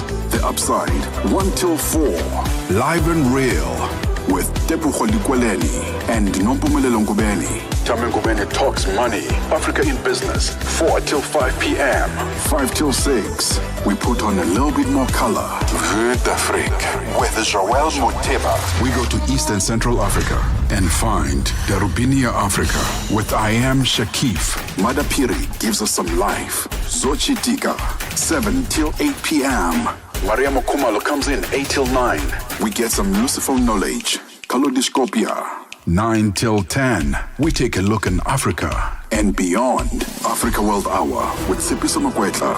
And we close it up with some love. The Hotlines with Shailen Dikumana. 10 till 12 p.m. on Channel Africa. Across borders, across time zones. On air, online. This is Channel Africa. Africa has a voice, and that voice is Channel Africa. It keeps you in motion, speaking, singing, questioning, rising. Wake up with Rise and Shine 6 till 9. Peter and Asanda as they bring you breaking news, sharp analysis, and the voices that shape the day. At mid-morning, we get on the move with Palisa and Benjamin, digging into the African lifestyle, people, and the things that make Africa smile. 12 till 1, Africa Update with Lulu Kabu, getting in-depth, powerful stories, and the perspective you won't hear anywhere else. The Upside, 1 till 4, live and real, with Tepuho Likweleni and Nompumelelo Ngubeni. Tame Ngubeni talks money, Africa in business, 4 till 5 p.m. 5 till 6, we put on a little bit more color. Vue d'Afrique with Joel Moteba. We go to Eastern Central Africa and find Darubinia Africa with I Am Shakif. Madapiri gives us some life. Zochitika, 7 till 8 p.m. Maria Mokumalo comes in 8 till 9. We get some useful knowledge. Kalodiscopia. 9 till 10, we take a look in Africa and beyond. Africa World Hour with Sipiso Makwetla. And we close it up with some love. The Hotlines with Shailen Dikumana. 10 till 12 p.m. on Channel Africa. Across borders, across time zones. On air, online. This is Channel Africa. Africa has a voice, and that voice is Channel Africa. It keeps you in motion, speaking, singing, questioning, rising. Wake up with Rise and Shine 6 till 9. Peter and Asanda as they bring you breaking news, sharp analysis, and the voices that shape the day. At mid-morning, we get on the move with Palisa and Benjamin, digging into the African lifestyle, people, and the things that make Africa smile.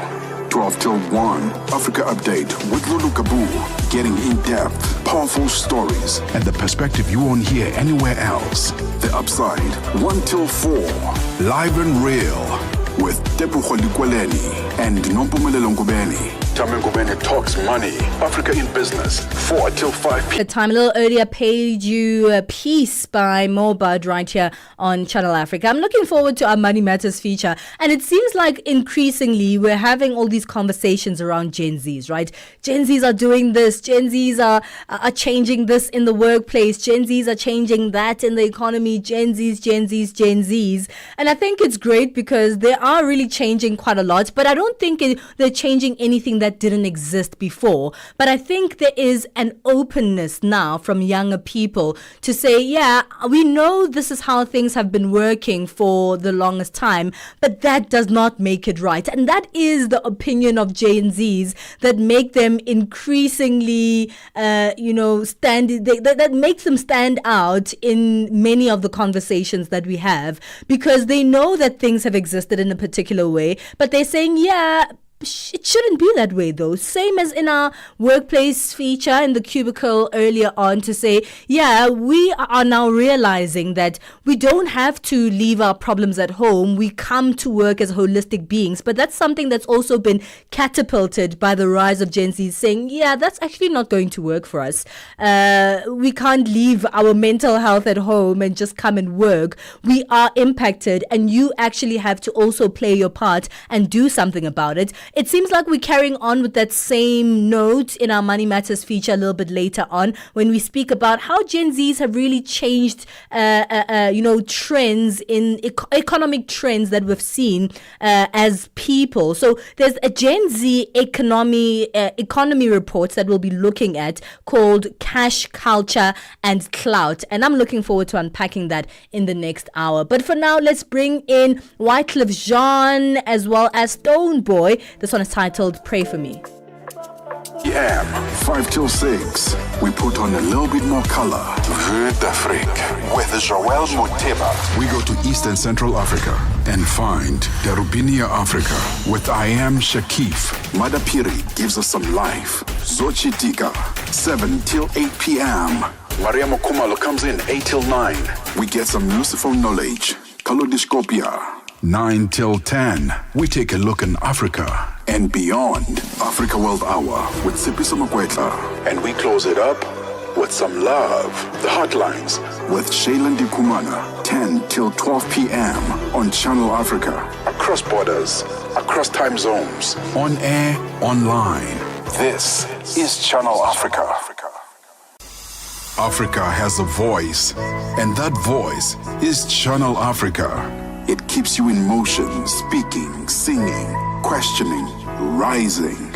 Wake up with Rise and Shine, 6 till 9. Peter and Asanda, as they bring you breaking news, sharp analysis, and the voices that shape the day. At mid-morning, we get on the move with Palisa and Benjamin, digging into the African lifestyle, people, and the things that make Africa smile. 12 till 1, Africa Update with Lulu Kabu, getting in-depth, powerful stories, and the perspective you won't hear anywhere else. The Upside, 1 till 4, live and real, with Tepu Kholikweleni and Nompumelelo Ngubeni. Tame Ngubeni talks money, Africa in business, 4 till 5 p.m. 5 till 6, we put on a little bit more color.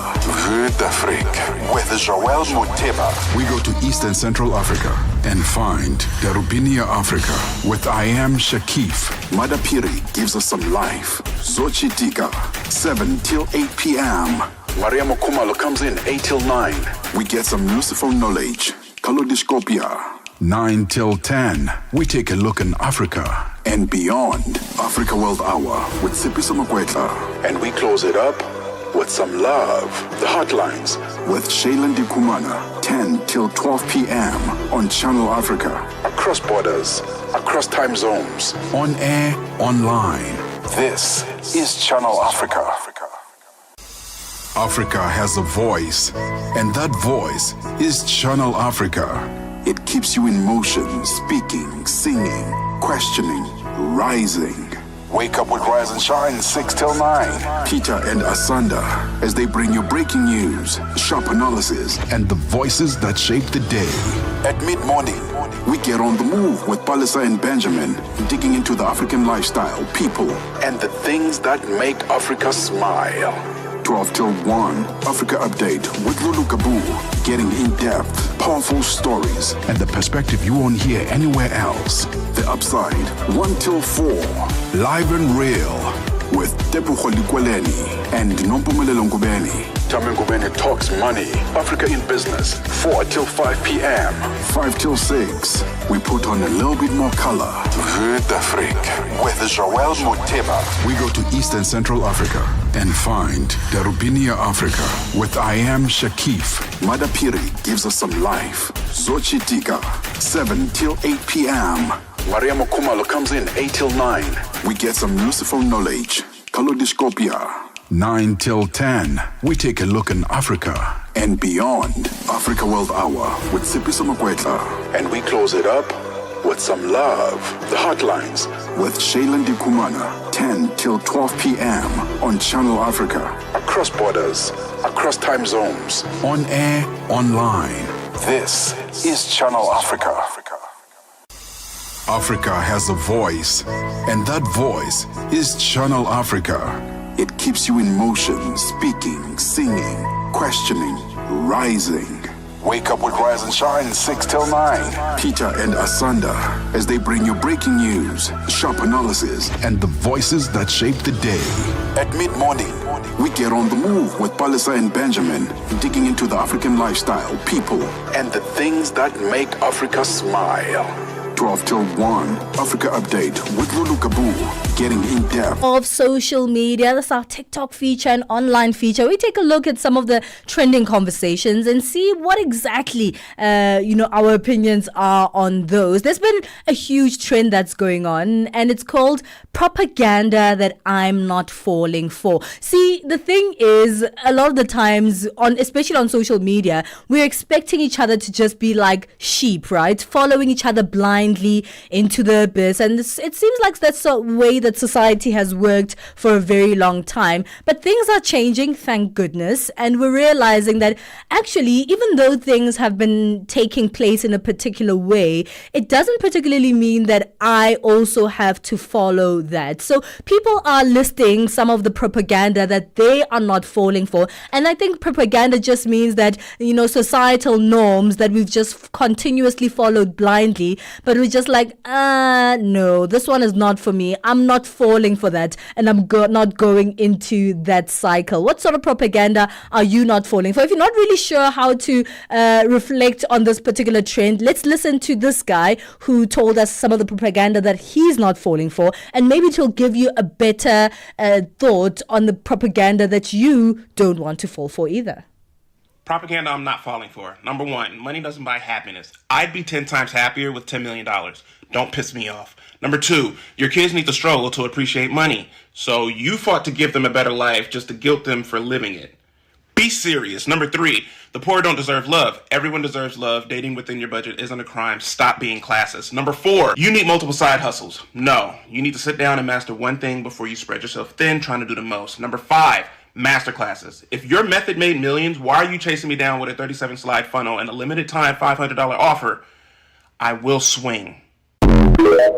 I love that last one because I also haven't gotten the whole masterclass. Like, I'm great. I'm happy that you're making all this money from Forex, but what are you bothering me for? Continue making your Forex money. I don't need to come and attend a class where you tell me how to make as much money as you have made. I am not falling for that. I think propaganda that I'm also not falling for is that, it's going to be too late at a particular age to change your career or change your life or make just different decisions, change your love life, change your entire world, for goodness sake. It doesn't matter. It's never too late. So I'm not falling for the propaganda that says by a particular age, you have to know exactly what you're doing in this world and you can't change your mind. You can always change your mind at any point. What sort of propaganda are you not falling for? Let us know and let's engage together. We are live on Facebook. Channel Africa is where you can find us there. So you can see me in the studio here in Johannesburg, and of course engage with me under the comment section of our live stream and let us know where you're tuned in from and what propaganda are you not falling for. Also live on YouTube, it works the same way. Comment there, we'd love to hear from you. And of course our WhatsApp line +27 63 406 9126. This is one of my favorite jams, Msaki featuring Sanel musician and Diplo, Tomorrow Silver.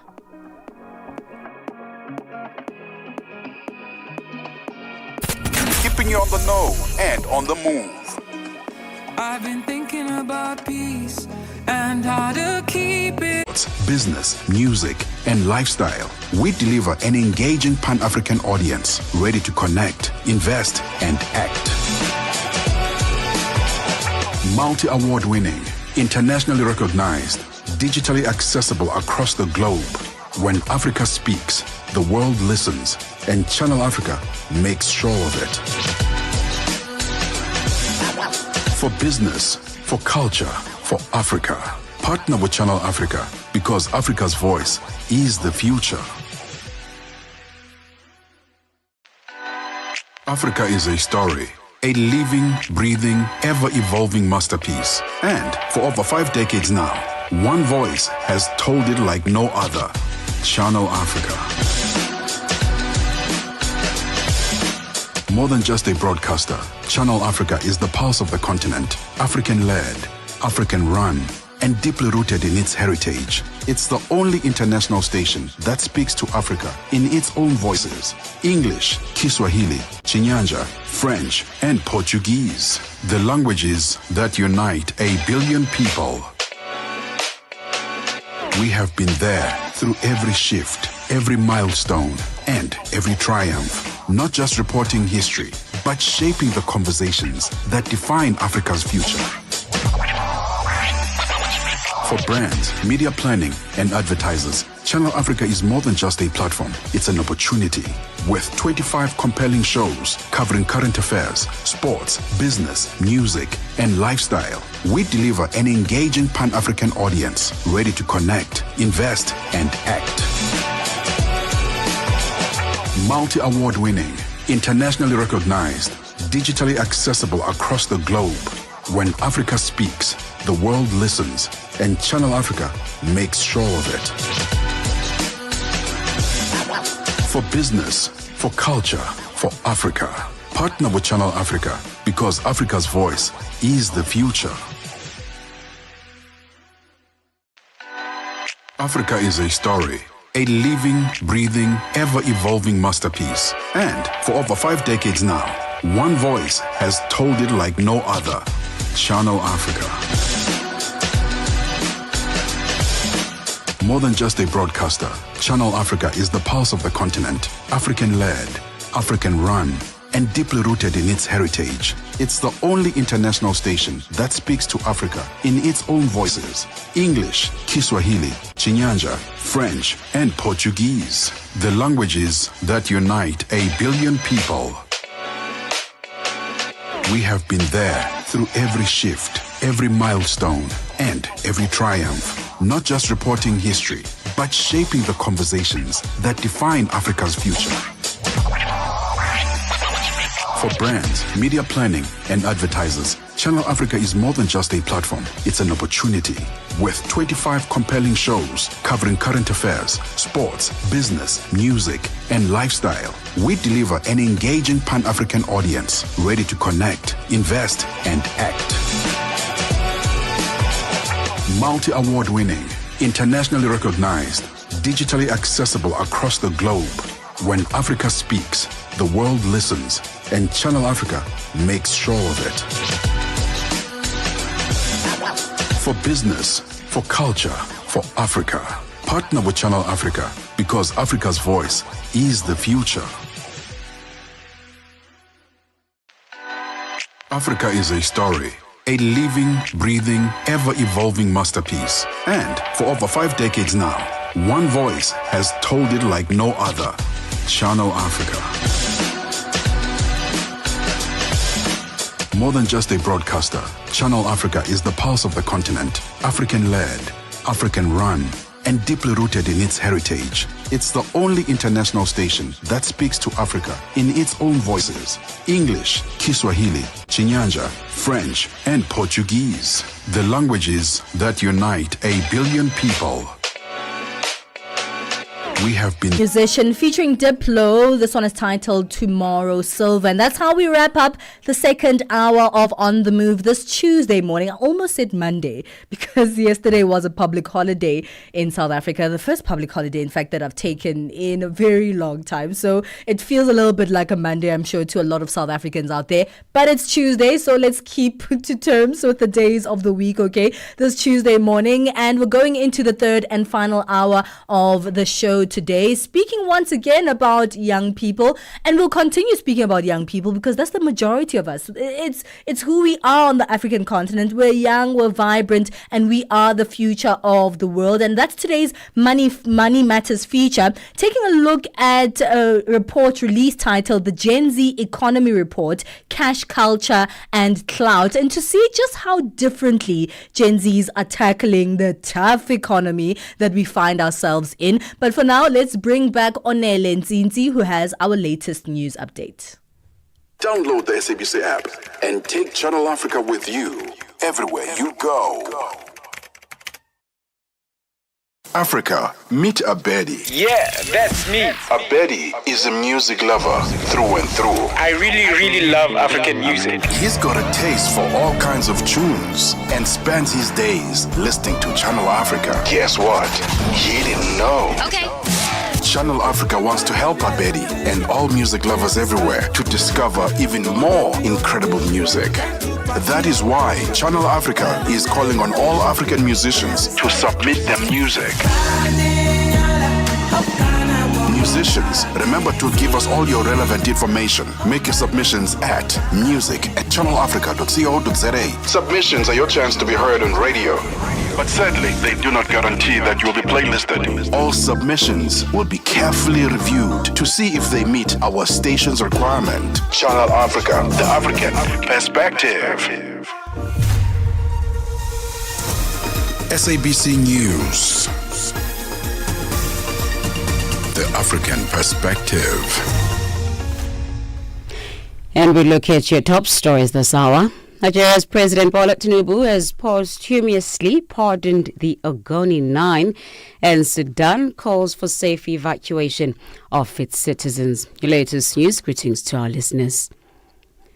Nigeria's President Bola Tinubu has posthumously pardoned the Ogoni 9, a group of environmental activists, amongst them the late Ken Saro-Wiwa, who were executed by a military regime nearly 3 decades ago for protesting oil pollution in the Niger Delta.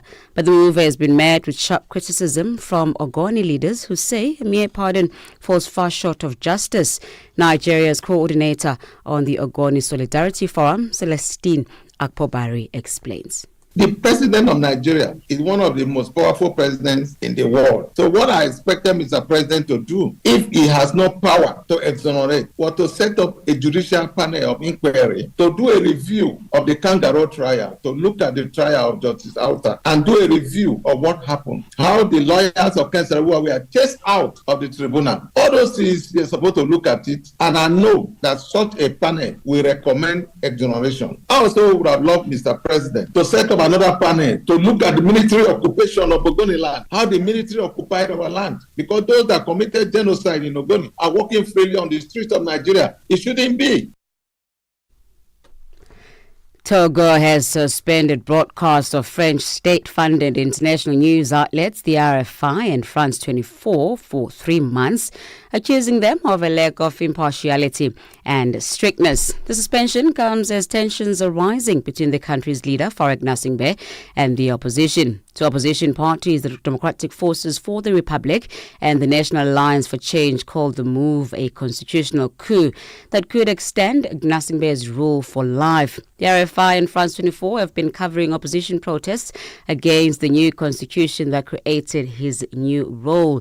In a joint statement, both outlets reaffirmed their commitment to journalistic principles and said their management was willing to clear up any misunderstanding with the authorities.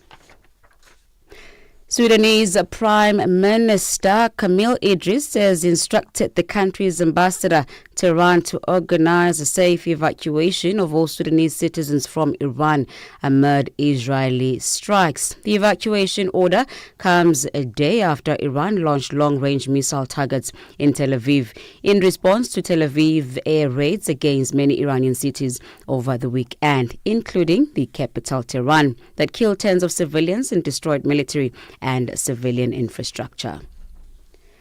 South Africa's presidential spokesperson Vincent Magwenya says President Cyril Ramaphosa will continue to assert citizens in the country's call for a de-escalation in the conflict in the Middle East and elsewhere during his deliberations at the G7 Leaders Summit in Canada. Ramaphosa will later today engage in the leaders' outreach session focused on energy security, but geopolitical tensions are likely to be addressed on the margins of the forum and in the president's bilateral meeting with a number of leaders. Magwenya says South Africa will continue to play a supporting role in ending the conflict.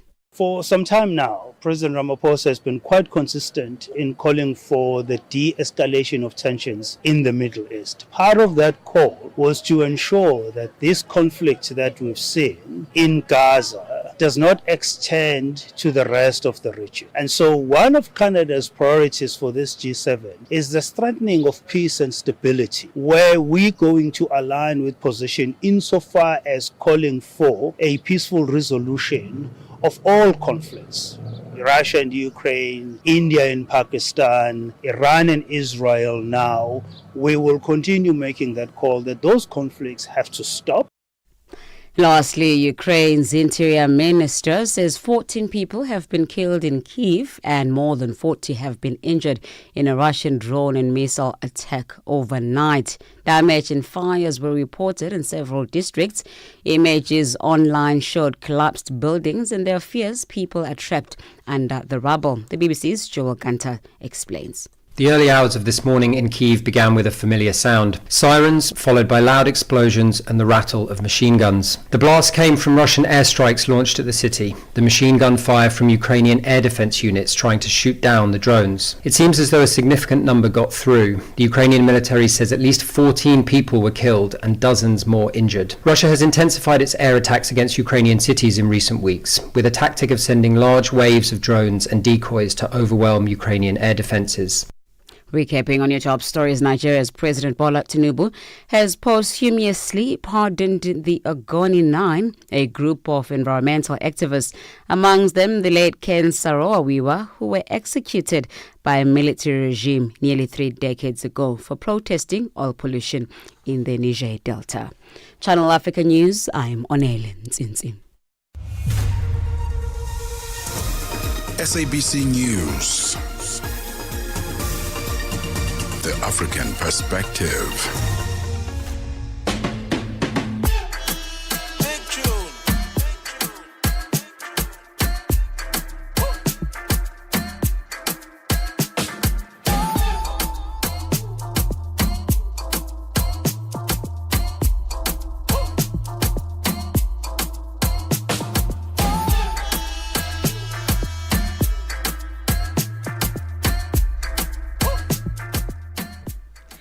Things are moving quite swiftly, in fact, quite quickly, to be honest. You know, the 3 hours of the show, I always say, runs on Gautrain time. That's a speed train here in Johannesburg, South Africa. And if you've ever been on a speed train, you'd know that that thing moves very, very quickly. So we're moving just as quickly. We're already in hour 3 of On the Move here on Channel Africa with myself, Palesa Tau, riding solo today without Benjamin Moshatama. But you've been doing a great job at keeping me company and, of course, helping me unpack today's conversations. We're speaking about money. It's our Money Matters feature once again, like we do every Tuesday here on the Move. And today we're taking a look at how Gen Zs are really changing the game when it comes to how they're handling finances, even though they're in really the most dire situation when it comes to our economy. Yes, we're all a part of, the economy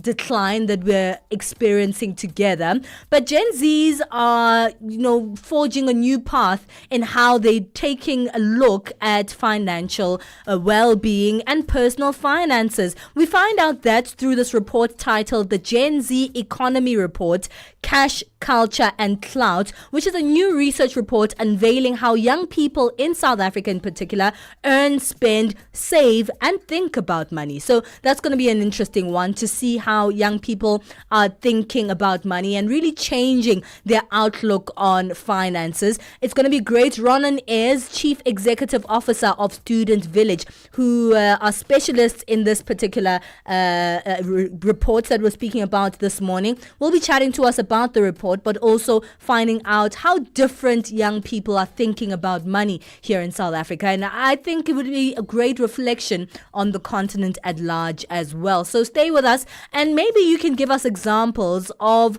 how you can see the difference between yourself and the other people in different generations that you are around. So perhaps your parents or maybe your sisters or brothers, if they're in a different generations, your aunts and uncles, and even those who are younger than you in the family. If you think about money, how do you think you guys are thinking about money differently? So we're going to be taking a look at that on a much greater scale in this hour of the show. We are still live. I'm watching our live. Hello there. It's great to have you there. We're live on Facebook and live on YouTube. And you can simply type Channel Africa on our Facebook page. We're there and we're streaming from there. And we love to hear where you're tuned in from and your opinions on today's conversations. But also we have our other social media platforms at Channel Africa 1 on X, hashtag on the move, at Channel Africa 1 on YouTube, as well as on Instagram and on TikTok. So let's continue making the Channel Africa circle bigger. It's the third and final hour. This is On the Move. Let's go. Channel Africa and you have got something in common. The thirst for knowledge. The Morning Switch Weekend with the Shy Guy. Mazuka Wanji Nonse, Zukani, the Shy Guy, a Morning Switch. Have you ever listened to a song and then it gives you goosebumps? Cause it takes you way back in the 80s. My goodness. Hey, baby. You hear Yvonne Chaga Chaga there. I wanna talk to the DJ. And then the DJ goes like, hey baby, I've got you on the other side. Huh? There were no WhatsApps then, right? There were no sliding in the DMs at the time. Oh man. Your weekend mornings are activated with the Shy Guy on the Morning Switch. Hashtag on the move and connect with us. It's time for our Money Matters feature. It takes place every Tuesday here on The Move. And this is where we look at our personal finances. Cash is king. Credit is hard to come by, and side hustles are often bring in more than your 9-to-5 job. These are some of the concepts that we're starting to see and that we're building, but they've also existed for a very, very long time. That's life for many young South Africans. But Gen Zs, you know that those Gen Zs, they're not sitting back and waiting for a break. They're making a plan and figuring things out for themselves, as they should. Well, just last week, Youth Specialist Student Village, in partnership with futurist, economist and business trends analyst Bronwyn Williams and Flux Trends, released the Gen Z Economy Report, Cash, Culture and Clout. This is a new research report unveiling how young people in South Africa earn, spend, save and think about money. Based on responses from over 900 South Africans aged 18 to 30, the report shows a generation shaped by financial pressure, economic uncertainty, but full of grit. It reveals how Gen Z is rethinking what it means to earn, spend and save, and why brands need to start paying closer attention to how Gen Zs think about money. We're chatting to the Chief Executive Officer of Student Village on the line, Ronan Ayres. Thank you so much for your time, Ronan. I don't know, is it that much different from how other generations have been thinking about money? Definitely. So you've seen a massive shift in how this generation makes things happen. So if you look at Gen Z as a generation that are widely rewiring the way we do things in the world. So if you look at things, they really value authenticity. I want to do things my way. They value flexibility. Don't tell me when to work or how to do things. I want things flexibly. I don't want contracts. I want to choose things, to switch things on and off. So they're really teaching us on how to do things differently. And that comes in every aspect of their life. Now let's speak about these 900 young South Africans who are thinking quite differently about money. The issue is most of us have learned about money from our previous generations. And so for a long, long time, we've kept the same money mindsets or finance mindsets because it's been passed down from generation to generation. But here's a new generation saying, actually, we see what you guys have been doing and we see what you're trying to teach us, but we're just trying to do things very differently. This is the same generation that has very, very high unemployment rates. So how do they even get to think about money when many of them don't actually have, the structured opportunity to make the money? Exactly. So this is a generation that, despite it all, despite the high employment rates, despite the lack of opportunity, despite the assistance from government, and just the real world pressures that their parents or guardians are under, they're still making a plan. So what you see is generally, and of the 900 people that we surveyed, a large majority were students. So if you're looking at the 18 to 25-year-old cohort or part or segment of our population, we're really seeing that 20% are getting money from their guardians, siblings, or family. They're getting more, and this is the first time we've seen in all our studies that they're getting more from their side hustles than they're getting from their family, which is a huge thing. And then there's about 20% of them that are still reliant on some sort of either government grant or from NSFAS for their education. So they would get a stipend from NSFAS.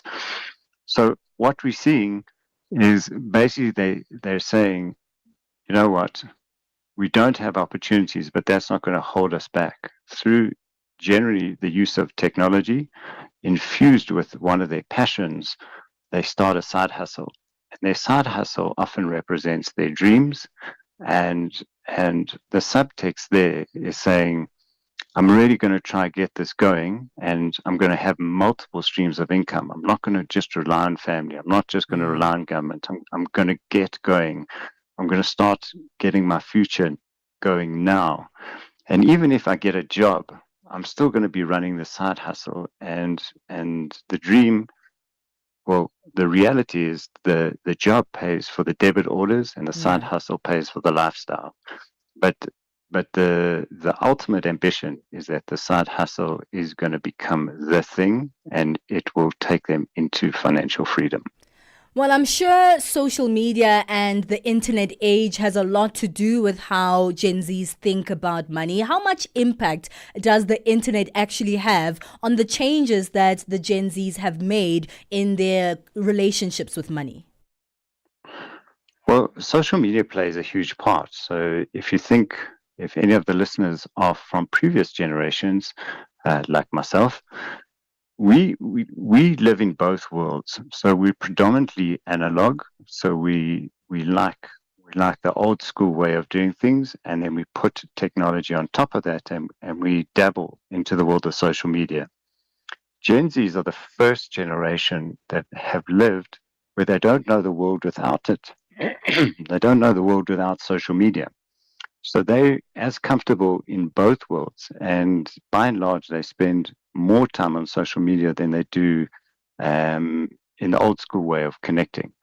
So generally, their brains are more susceptible to new technologies. They get it quicker. Yeah. And they're able to join the dots and create businesses using social media. So either they become the business themselves, so either become a content creator, or they become an influencer, or they're busy selling and creating things online. And that, which will be exciting for the rest of the continent too, because that brings down the barriers of just being, I'm in South Africa and I have a business in South Africa. Now you can become a creator and a seller and a builder of a new business or a new technology throughout not only the continent, but throughout the world. So new technology often favors the younger generation. They get it quicker, they get into action, and it breaks down barriers that were there before.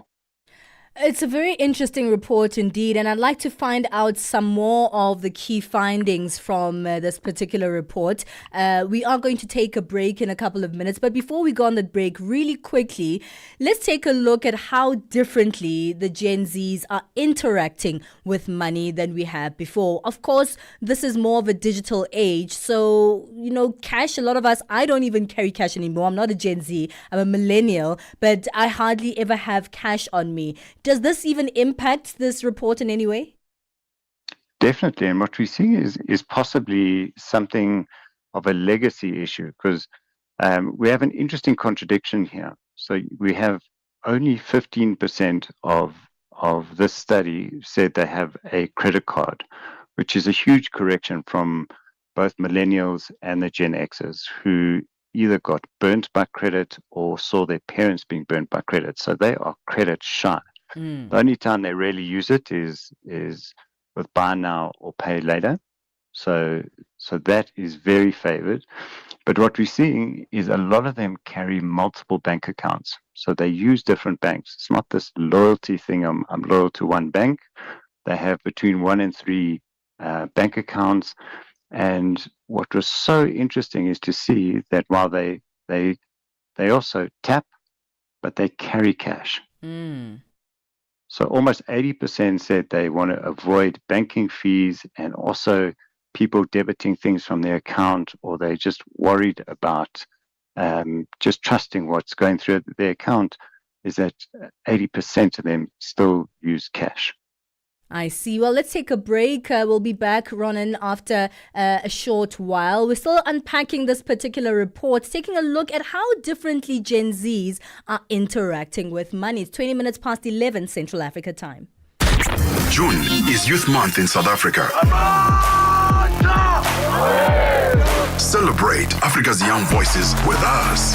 Channel Africa, the African perspective. Vue d'Afrique avec Joël Mouteba. Alors peut-on considérer cette décision comme un désengagement durable des États-Unis vis-à-vis du développement africain, ou s'agit-il d'un simple réalignement stratégique? Bon, ça peut être les deux à la fois. Donc, au lieu de donner de l'argent à la Banque africaine de développement pour partager en vrac, ils préfèrent maintenant donc cibler les pays partenaires en Afrique.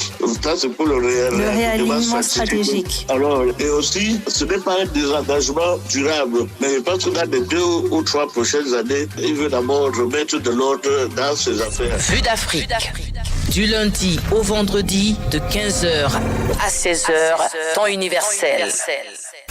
Keeping you on the know and on the move. We'll continue to unpack a brand new report by Student Village in partnership with Flux Trends that's titled The Gen Z Economy Report, Cash, Culture and Clout. And it's unveiling how young South African Gen Zs earn, spend, save and think about money. Ronan Ayres, Chief Executive Officer of Student Village, continues this conversation with us. Well, give us a few more of your key findings, Ronan, from this report. So the thing that I find fascinating is the thing around loyalty. So if you look at previous generations, loyalty both to a brand or potentially to a place of work was very high. This generation really values loyalty in a very different way. Okay. So they're a lot more transactional in the way that they approach things. So whether it comes to shopping for a specific brand, as long as that there is good value and respect from or good value and good price available on offer, they would generally go for that brand. So they're very value conscious. Millennials before used to be very values conscious. Is that brand good to the environment, good to the community, etc., etc.? Mm-hmm. This has become a secondary thing to Gen Zs because right now basics are the new luxuries. So they spend most of their money on groceries and transport, which is very different to, say, 10 years ago. And we're finding on the loyalty side is most of them have loyalty cards for all the big supermarket chains. But it doesn't necessarily mean that they're loyal. Yeah. So they're always looking out for deals, and whoever favors them in terms of the deal, they would go with. So they're not loyal by design. They're loyal. It's a bit of a fickle loyalty. So as long as it's convenient and suits them, they'll be loyal. I mentioned earlier that they have generally between 1 and 3 bank accounts each, which is a massive change. Mm-hmm. And the other thing that's really changed is in terms of e-commerce. So we saw pre-COVID levels of about 35% of young people bought things online. Now we're seeing almost 100% of young people buying at least 1 to 3 things per month online, with probably about 27% for purchasing 4 or more things online. So you're seeing a huge shift to online purchasing, and mainly for clothes and shoes. And what we're seeing for the first time is that health foods have come in as a massive desirable, but that's more seen as a luxury item after things like cosmetics. And the whole thing here is personal image is so important. So how I show up on the gram, how I show up on my socials is so important. So they will spend a huge amount, I call it bottom up, on shoes, but clothes are the biggest purchase outside any of the basics. I see. Well, let's speak about saving, because when we speak about money, I think many generations, it's the one thing that we've struggled with the most, which is saving. How are Gen Zs tackling saving? So it's unbelievable, because when you speak to them in person, they'll generally say they're broke. But when you dig just a little deeper, you see that they're actually seemingly saving more than any generation that I've seen before, because generally your younger Gen Zs, so those between 18 and 25, they're generally earning under 5,000 Rand per month, but they're reporting that they're saving between 1,500 and 1,800 Rand a month. Wow. Which is a huge amount of their monthly, call it allowance or turnover or whatever it is. The thing is, it's not long-term saving. They're usually spending, or they're usually saving towards their next big ticket item that they want to purchase, i.e. shoes, clothes, equipment for their side hustle. Maybe they want to travel. Maybe they want to purchase furniture, whatever it is. They're not saving for retirement. Only 5% of our study are saving towards retirement. But what's really interesting is they're saving more, and they're open to investing in different asset classes, and they're a lot more open to, say, cryptocurrency. So we're seeing a huge amount of young people that are, call it, crypto curious. So almost 30% of those that we surveyed were investing in cryptos, which is way more than other generations. And I guess at this stage of their life, they're seeing the high returns, and they possibly believe it will continue like that. And they also have, where they might be credit averse, they've got a higher risk appetite to invest in something that has potentially higher returns. And we're also seeing that kind of crazy behavior where you have what's quite pervasive is, say, the betting apps. Yes. Now, betting apps is considered a side hustle in this generation. So it's almost seen as, no, I have a job with Wow. app, because they have this notion that they're better than the app. So that's considered an income stream. That's quite interesting. And I like that viewpoint of how they're looking at business. I don't know, because it's also, betting, it's also gambling, but they're seeing it as something completely different from other generations. But we need to wrap up. How should brands, how should financial service institutions look at this report and change how they do things to really accommodate Gen Zs and how they look at money? So the main thing is to just let go of the thing around loyalty, that you'll own them. The thing is that you've got to learn to share them. They want flexibility. Especially for financial brands, we're seeing single-digit desire to go in branch. So you have to focus on your app. They are technology focused, and they'll only go to a branch if they really have to. So let go of the loyalty, focus on the app, give lots of financial literacy material, and help build their side hustles. Those are probably some of the key areas that brands could work on. And obviously to make things as affordable as possible, and to show them how to save and how to grow their wealth. This is very interesting. Who should be, putting their hands out to see this report?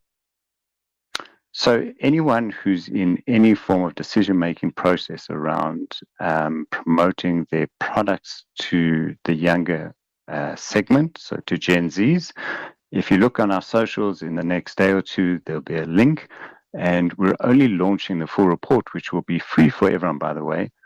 We're only launching it later this week. So look out on our socials. You're one of the first to know. Thank you so much. Thank you for your time, Ronan. It's been a pleasure unpacking this report with you. That's Ronan Ayres, Chief Executive Officer of Student Village. Themselves, Student Village, alongside Flux Trend, came out with this report titled The Gen Z Economy Report, Cash, Culture and Clout. It's 11:30 Central Africa time. Once again, time for our latest sports news with Musibu Dimakura. Sports on Channel Africa. The African Perspective. Thank you, Balisa. So Mamelodi Sundowns goalkeeper Dennis Onyango, one of the 3 surviving members from the last time the Tshwane Giants were at the FIFA Club World Cup, says the new format will be effective in the long run. The Brazilians were in Japan nearly 9 years ago, losing both matches in Osaka at the tournament with about 7 teams competing and 2 host cities. Now they are now a part and parcel of an expanded 32-team tournament currently being played out in the USA with 12 venues. Onyango sees this as a significant improvement from 9 years ago. Sundowns will face Ulsan HD in Orlando, Florida for the Group F opener, to be followed by fixtures against Borussia Dortmund as well as Fluminense. The veteran keeper believes that this is a game changer. What's different?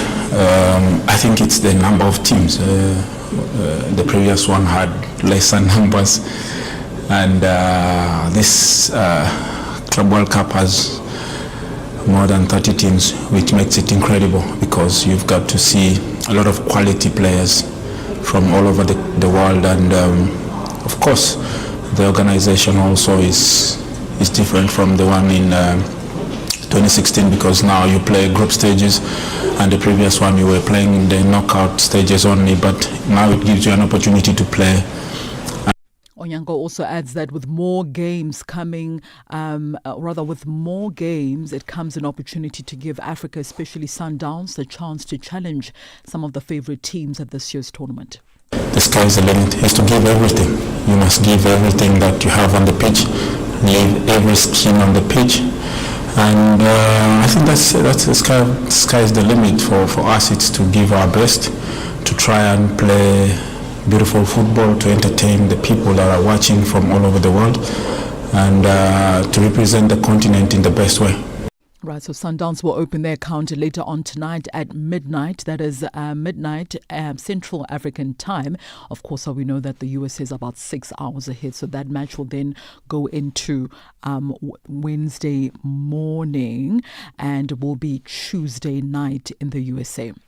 We'll still remain with the FIFA Club World Cup. Chelsea kicking off their campaign with a win against the Los Angeles FC side to tens of thousands of empty seats in Atlanta on Monday.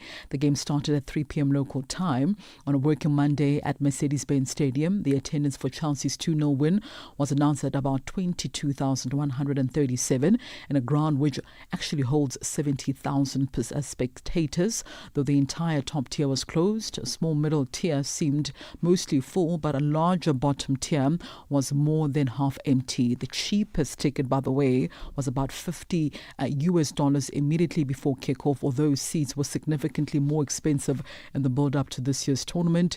During the game, tickets were still being sold online for about $35 with many available in every section of the stadium. Cricket news now. New Zealand's women's cricket captain Sophie Devine has confirmed today that she will retire from one-day internationals after the World Cup later on this year, adding it was the right time to step away from the game. Devine, who was and has been captain of the side since 2020, led the New Zealand side to T20 World Cup glory just last year in Dubai. Devine also played 152 ODI matches, 146 T20 internationals, and she will remain available to play T20 internationals, and took a break from international cricket earlier on this year to also prioritize her mental health, having taken about 2 months out of 2021 for similar reasons. The Women's World Cup, meanwhile, will be played in India as well as Sri Lanka from September until November of this year. And finally, Taylor Fritz, who beat Alexander Zverev in the final at the Stuttgart Open over the weekend to make a strong start to the grass court season, reclaimed his place in the top 4 in the ATP rankings on Monday.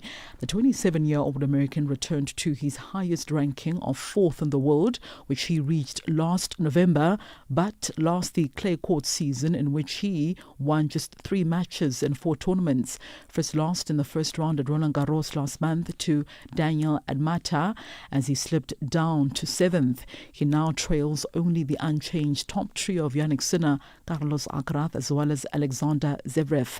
Jack Draper meanwhile drops 2 to 6 position on the world rankings, while Lorenzo Musetti, who did not play last week, falls to 7th position on the world rankings.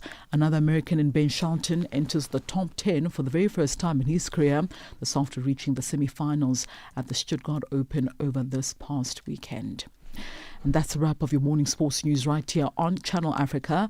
More sporting updates coming up in the next hour. For any sports stories you'd like to share with us, our email address is newsroom@channelafrica.co.za or call us on +27 11714 4459. For Channel Africa Sport, I am Musibudi Makura.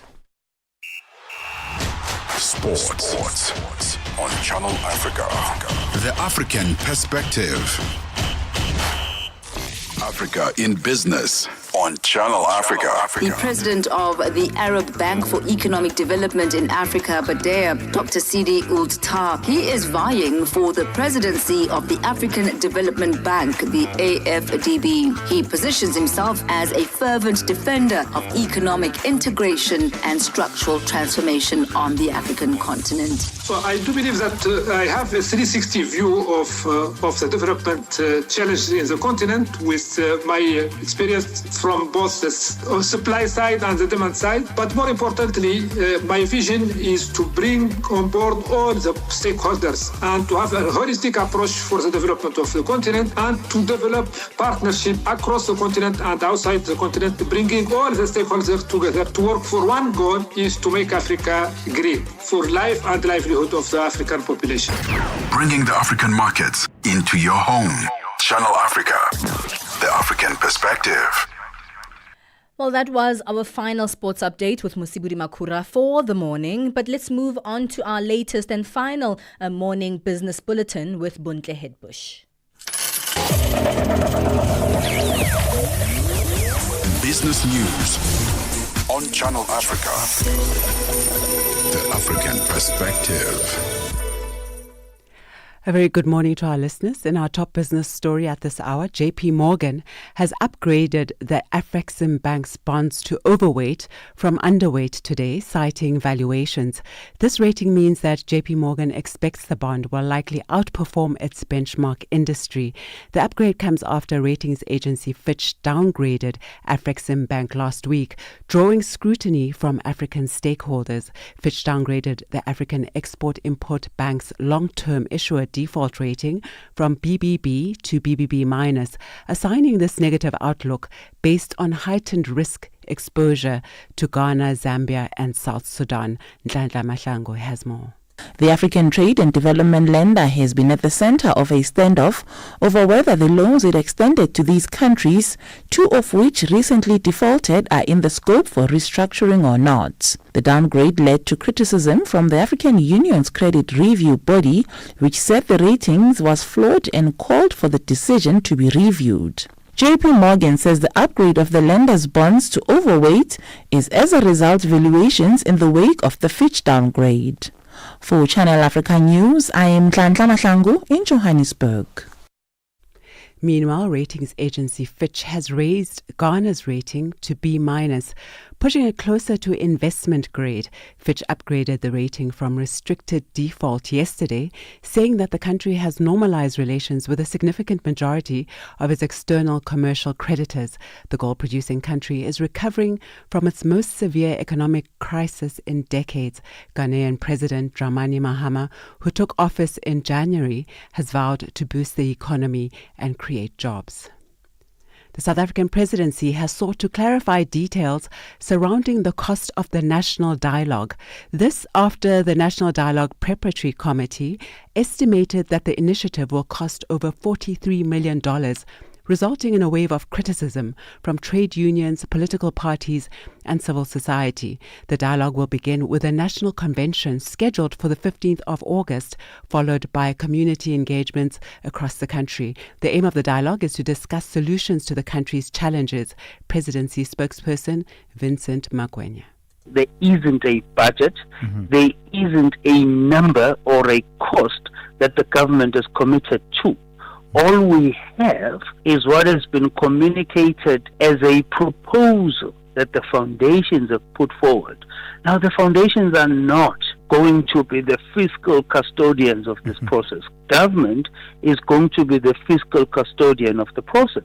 And government has not yet engaged in a process of formulating a budget. So therefore, the debate over 700 million rands is completely misplaced and completely unnecessary. South Korea says it will step up efforts to secure a trade deal in negotiations with the United States in the next few weeks. Seoul's top negotiator said this today after political turmoil at home had dampened progress in tariff talks. His comments came after South Korea's new president, Lee Jae-myung, said that it was important for South Korea to remain competitive on tariffs with other countries. South Korea is currently subject to a blanket 10% tariff with a 25% country-specific duty, which are on pause for 90 days.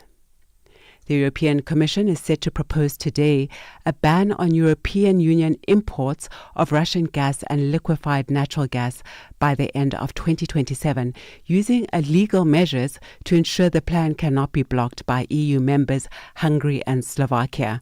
The proposals will set out how the European Union plans to fix into law its vow to end decades-old energy relations with Europe's former top gas supplier Russia, made after Moscow's 2022 full-scale invasion of Ukraine. An internal commission summary of the upcoming proposal says it will fix into law a ban on imports of Russian pipeline gas and LNG from the 1st of January 2026, with longer deadlines for certain contracts. And now for a look at our indicators this morning. $1 in Nigeria is trading at 1,544 naira 28. In Botswana at 13 pula 23. Kenya, the dollar is trading at 128 shilling 39. And in Zambia, it's at 24 kwacha 17. Taking a look at the BRICS countries, $1 in Brazil is trading at 5 real 52. Russia, 78 rubles 69. India, it's at 86 rupees 2. China, 7 yuan 18. And South Africa, $1 is trading at 17 rand 83 cents. $1 is trading at 73 pence to the British pound and 86 to the euro. Looking at the commodities, gold is trading at $3,387 and platinum at $1,236 per ounce, while Brent crude oil is at $73.58 a barrel. And those are your business news this morning. For any business stories you'd like to share with us, please send us an email to newsroom@channelafrica.co.za or call us on +2711 714 4459. For Channel Africa Business, I am Bontle Hedbush. Business news on Channel Africa. The African perspective.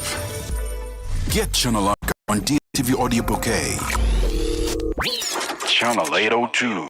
In this episode of Channel Africa Conversations, Peter talks to Dr. Thulisile Buddha, an academic, author, and an expert in indigenous knowledge systems. Join us for a compelling discussion on preserving African languages and traditions in the digital era.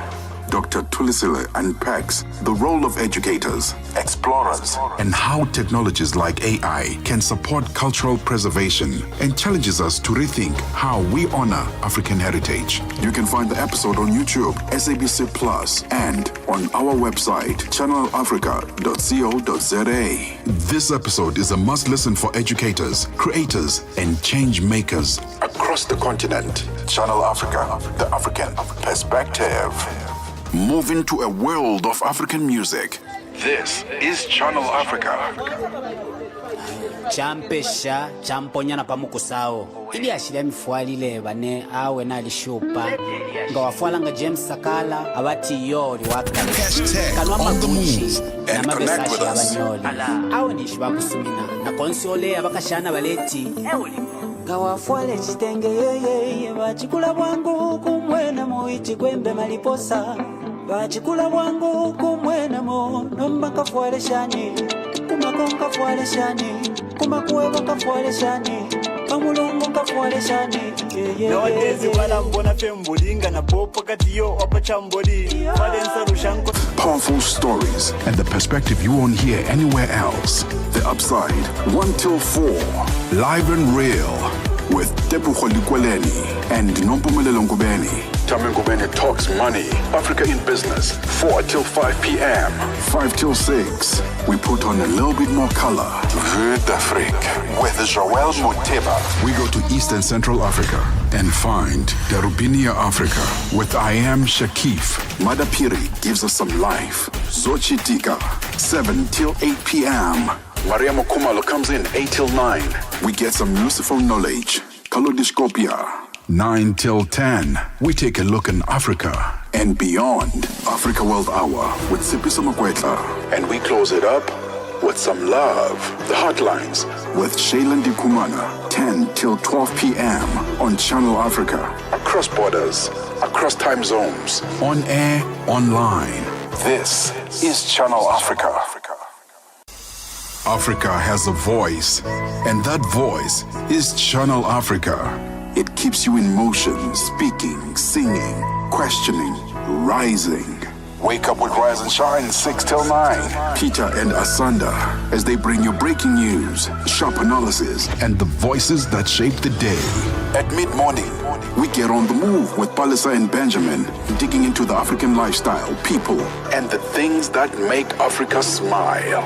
12 till 1, Africa Update with Lulu Kabu, getting in-depth, powerful stories, and the perspective you won't hear anywhere else. The Upside, 1 till 4, live and real, with Tebogo Likweleni and Nompumelelo Ngubeni. Tame Ngubeni talks money, Africa in business, 4 till 5 p.m., 5 till 6. We put on a little bit more color. Vue d'Afrique with Joël Moteba. We go to East and Central Africa and find Darubinia Africa with I Am Shakif. Madapiri gives us some life. Zochitika, 7 till 8 p.m. Maria Mokumalo comes in 8 till 9. We get some useful knowledge. Kalodiscopia, 9 till 10. We take a look in Africa and beyond. Africa World Hour with Sipiso Makwetla. And we close it up with some love. The Hotlines with Shailen Dikumana, 10 till 12 p.m. on Channel Africa. Across borders, across time zones, on air, online. This is Channel Africa. Africa has a voice, and that voice is Channel Africa. It keeps you in motion, speaking, singing, questioning, rising. Wake up with Rise and Shine, 6 till 9. Peter and Asanda, as they bring you breaking news, sharp analysis, and the voices that shape the day. At mid-morning, we get on the move with Palisa and Benjamin, digging into the African lifestyle, people, and the things that make Africa smile. 12 till 1, Africa Update with Lulu Kabu, getting in-depth, powerful stories. And songs. I also like that other one, Wow, that they have, featuring James Sakala on this one. It's titled Dior. That's the music of the continent. That's the music that we love and, of course, that we enjoy. It's 11:49 Central Africa time. We'll keep things moving right here on Channel Africa, and the conversations continue as well. So nothing has ended, especially not now, not yet. So definitely be a part of our live stream. Let's go to our Facebook page, Channel Africa. I'm there with you, and let me know where you're tuned in from. On YouTube as well, at Channel Africa 1, and of course our other social media platforms. Use our hashtag, It's On The Move, and let's make the circle bigger. Embrace our young voices this month. Channel Africa, celebrating Youth Month. Africa Update on Channel Africa with Lulu Kabu. The United Nations Children's Fund, UNICEF, reports that over 3 million children are involved in prostitution globally, while the International Labour Organization estimates that 1 million people are trafficked annually for sexual exploitation. Many victims are lured with false promises of a better future. We have serious problems, Lulu. One, we had porous borders, easy access of these criminal transnational syndicates coming in and living at ease. Number one. Number two, we also have a problem where some of our law enforcement officers, those who are rogue, who work hand in glove with the syndicates because they give them something in return of them turning a blind eye. Point number three, we have a problem of corruption that leads to us being a playground of this transnational organized crime. Africa Update with Lulu Kabu, 12 to 1 p.m. Central African Time. Hashtag On The Move and connect with us. We're about to get out of here, but of course not yet. In a few minutes, we'll have Lulu Gabu coming in to let us know what's coming up on today's Africa Update. That's, of course, the show that happens after On The Move, and it gives you a good landscape of what's going on, current affairs, what's happening on the continent and the world over. So definitely looking forward to that one as well. In the meantime, let's hear your thoughts on the conversations of the day. It's been a good Tuesday morning as we reflected on the conversations of today. Started by vaccines. Speaking about how young people on the African continent, from a study that's been released, are actually still quite scared of taking the vaccine, and they're not really happy with vaccine acceptance. But this particular report takes a look at how we can improve future vaccine acceptance for young Africans, inform campaigns, and prepare for the future of public health responses. That's a very important one. We moved into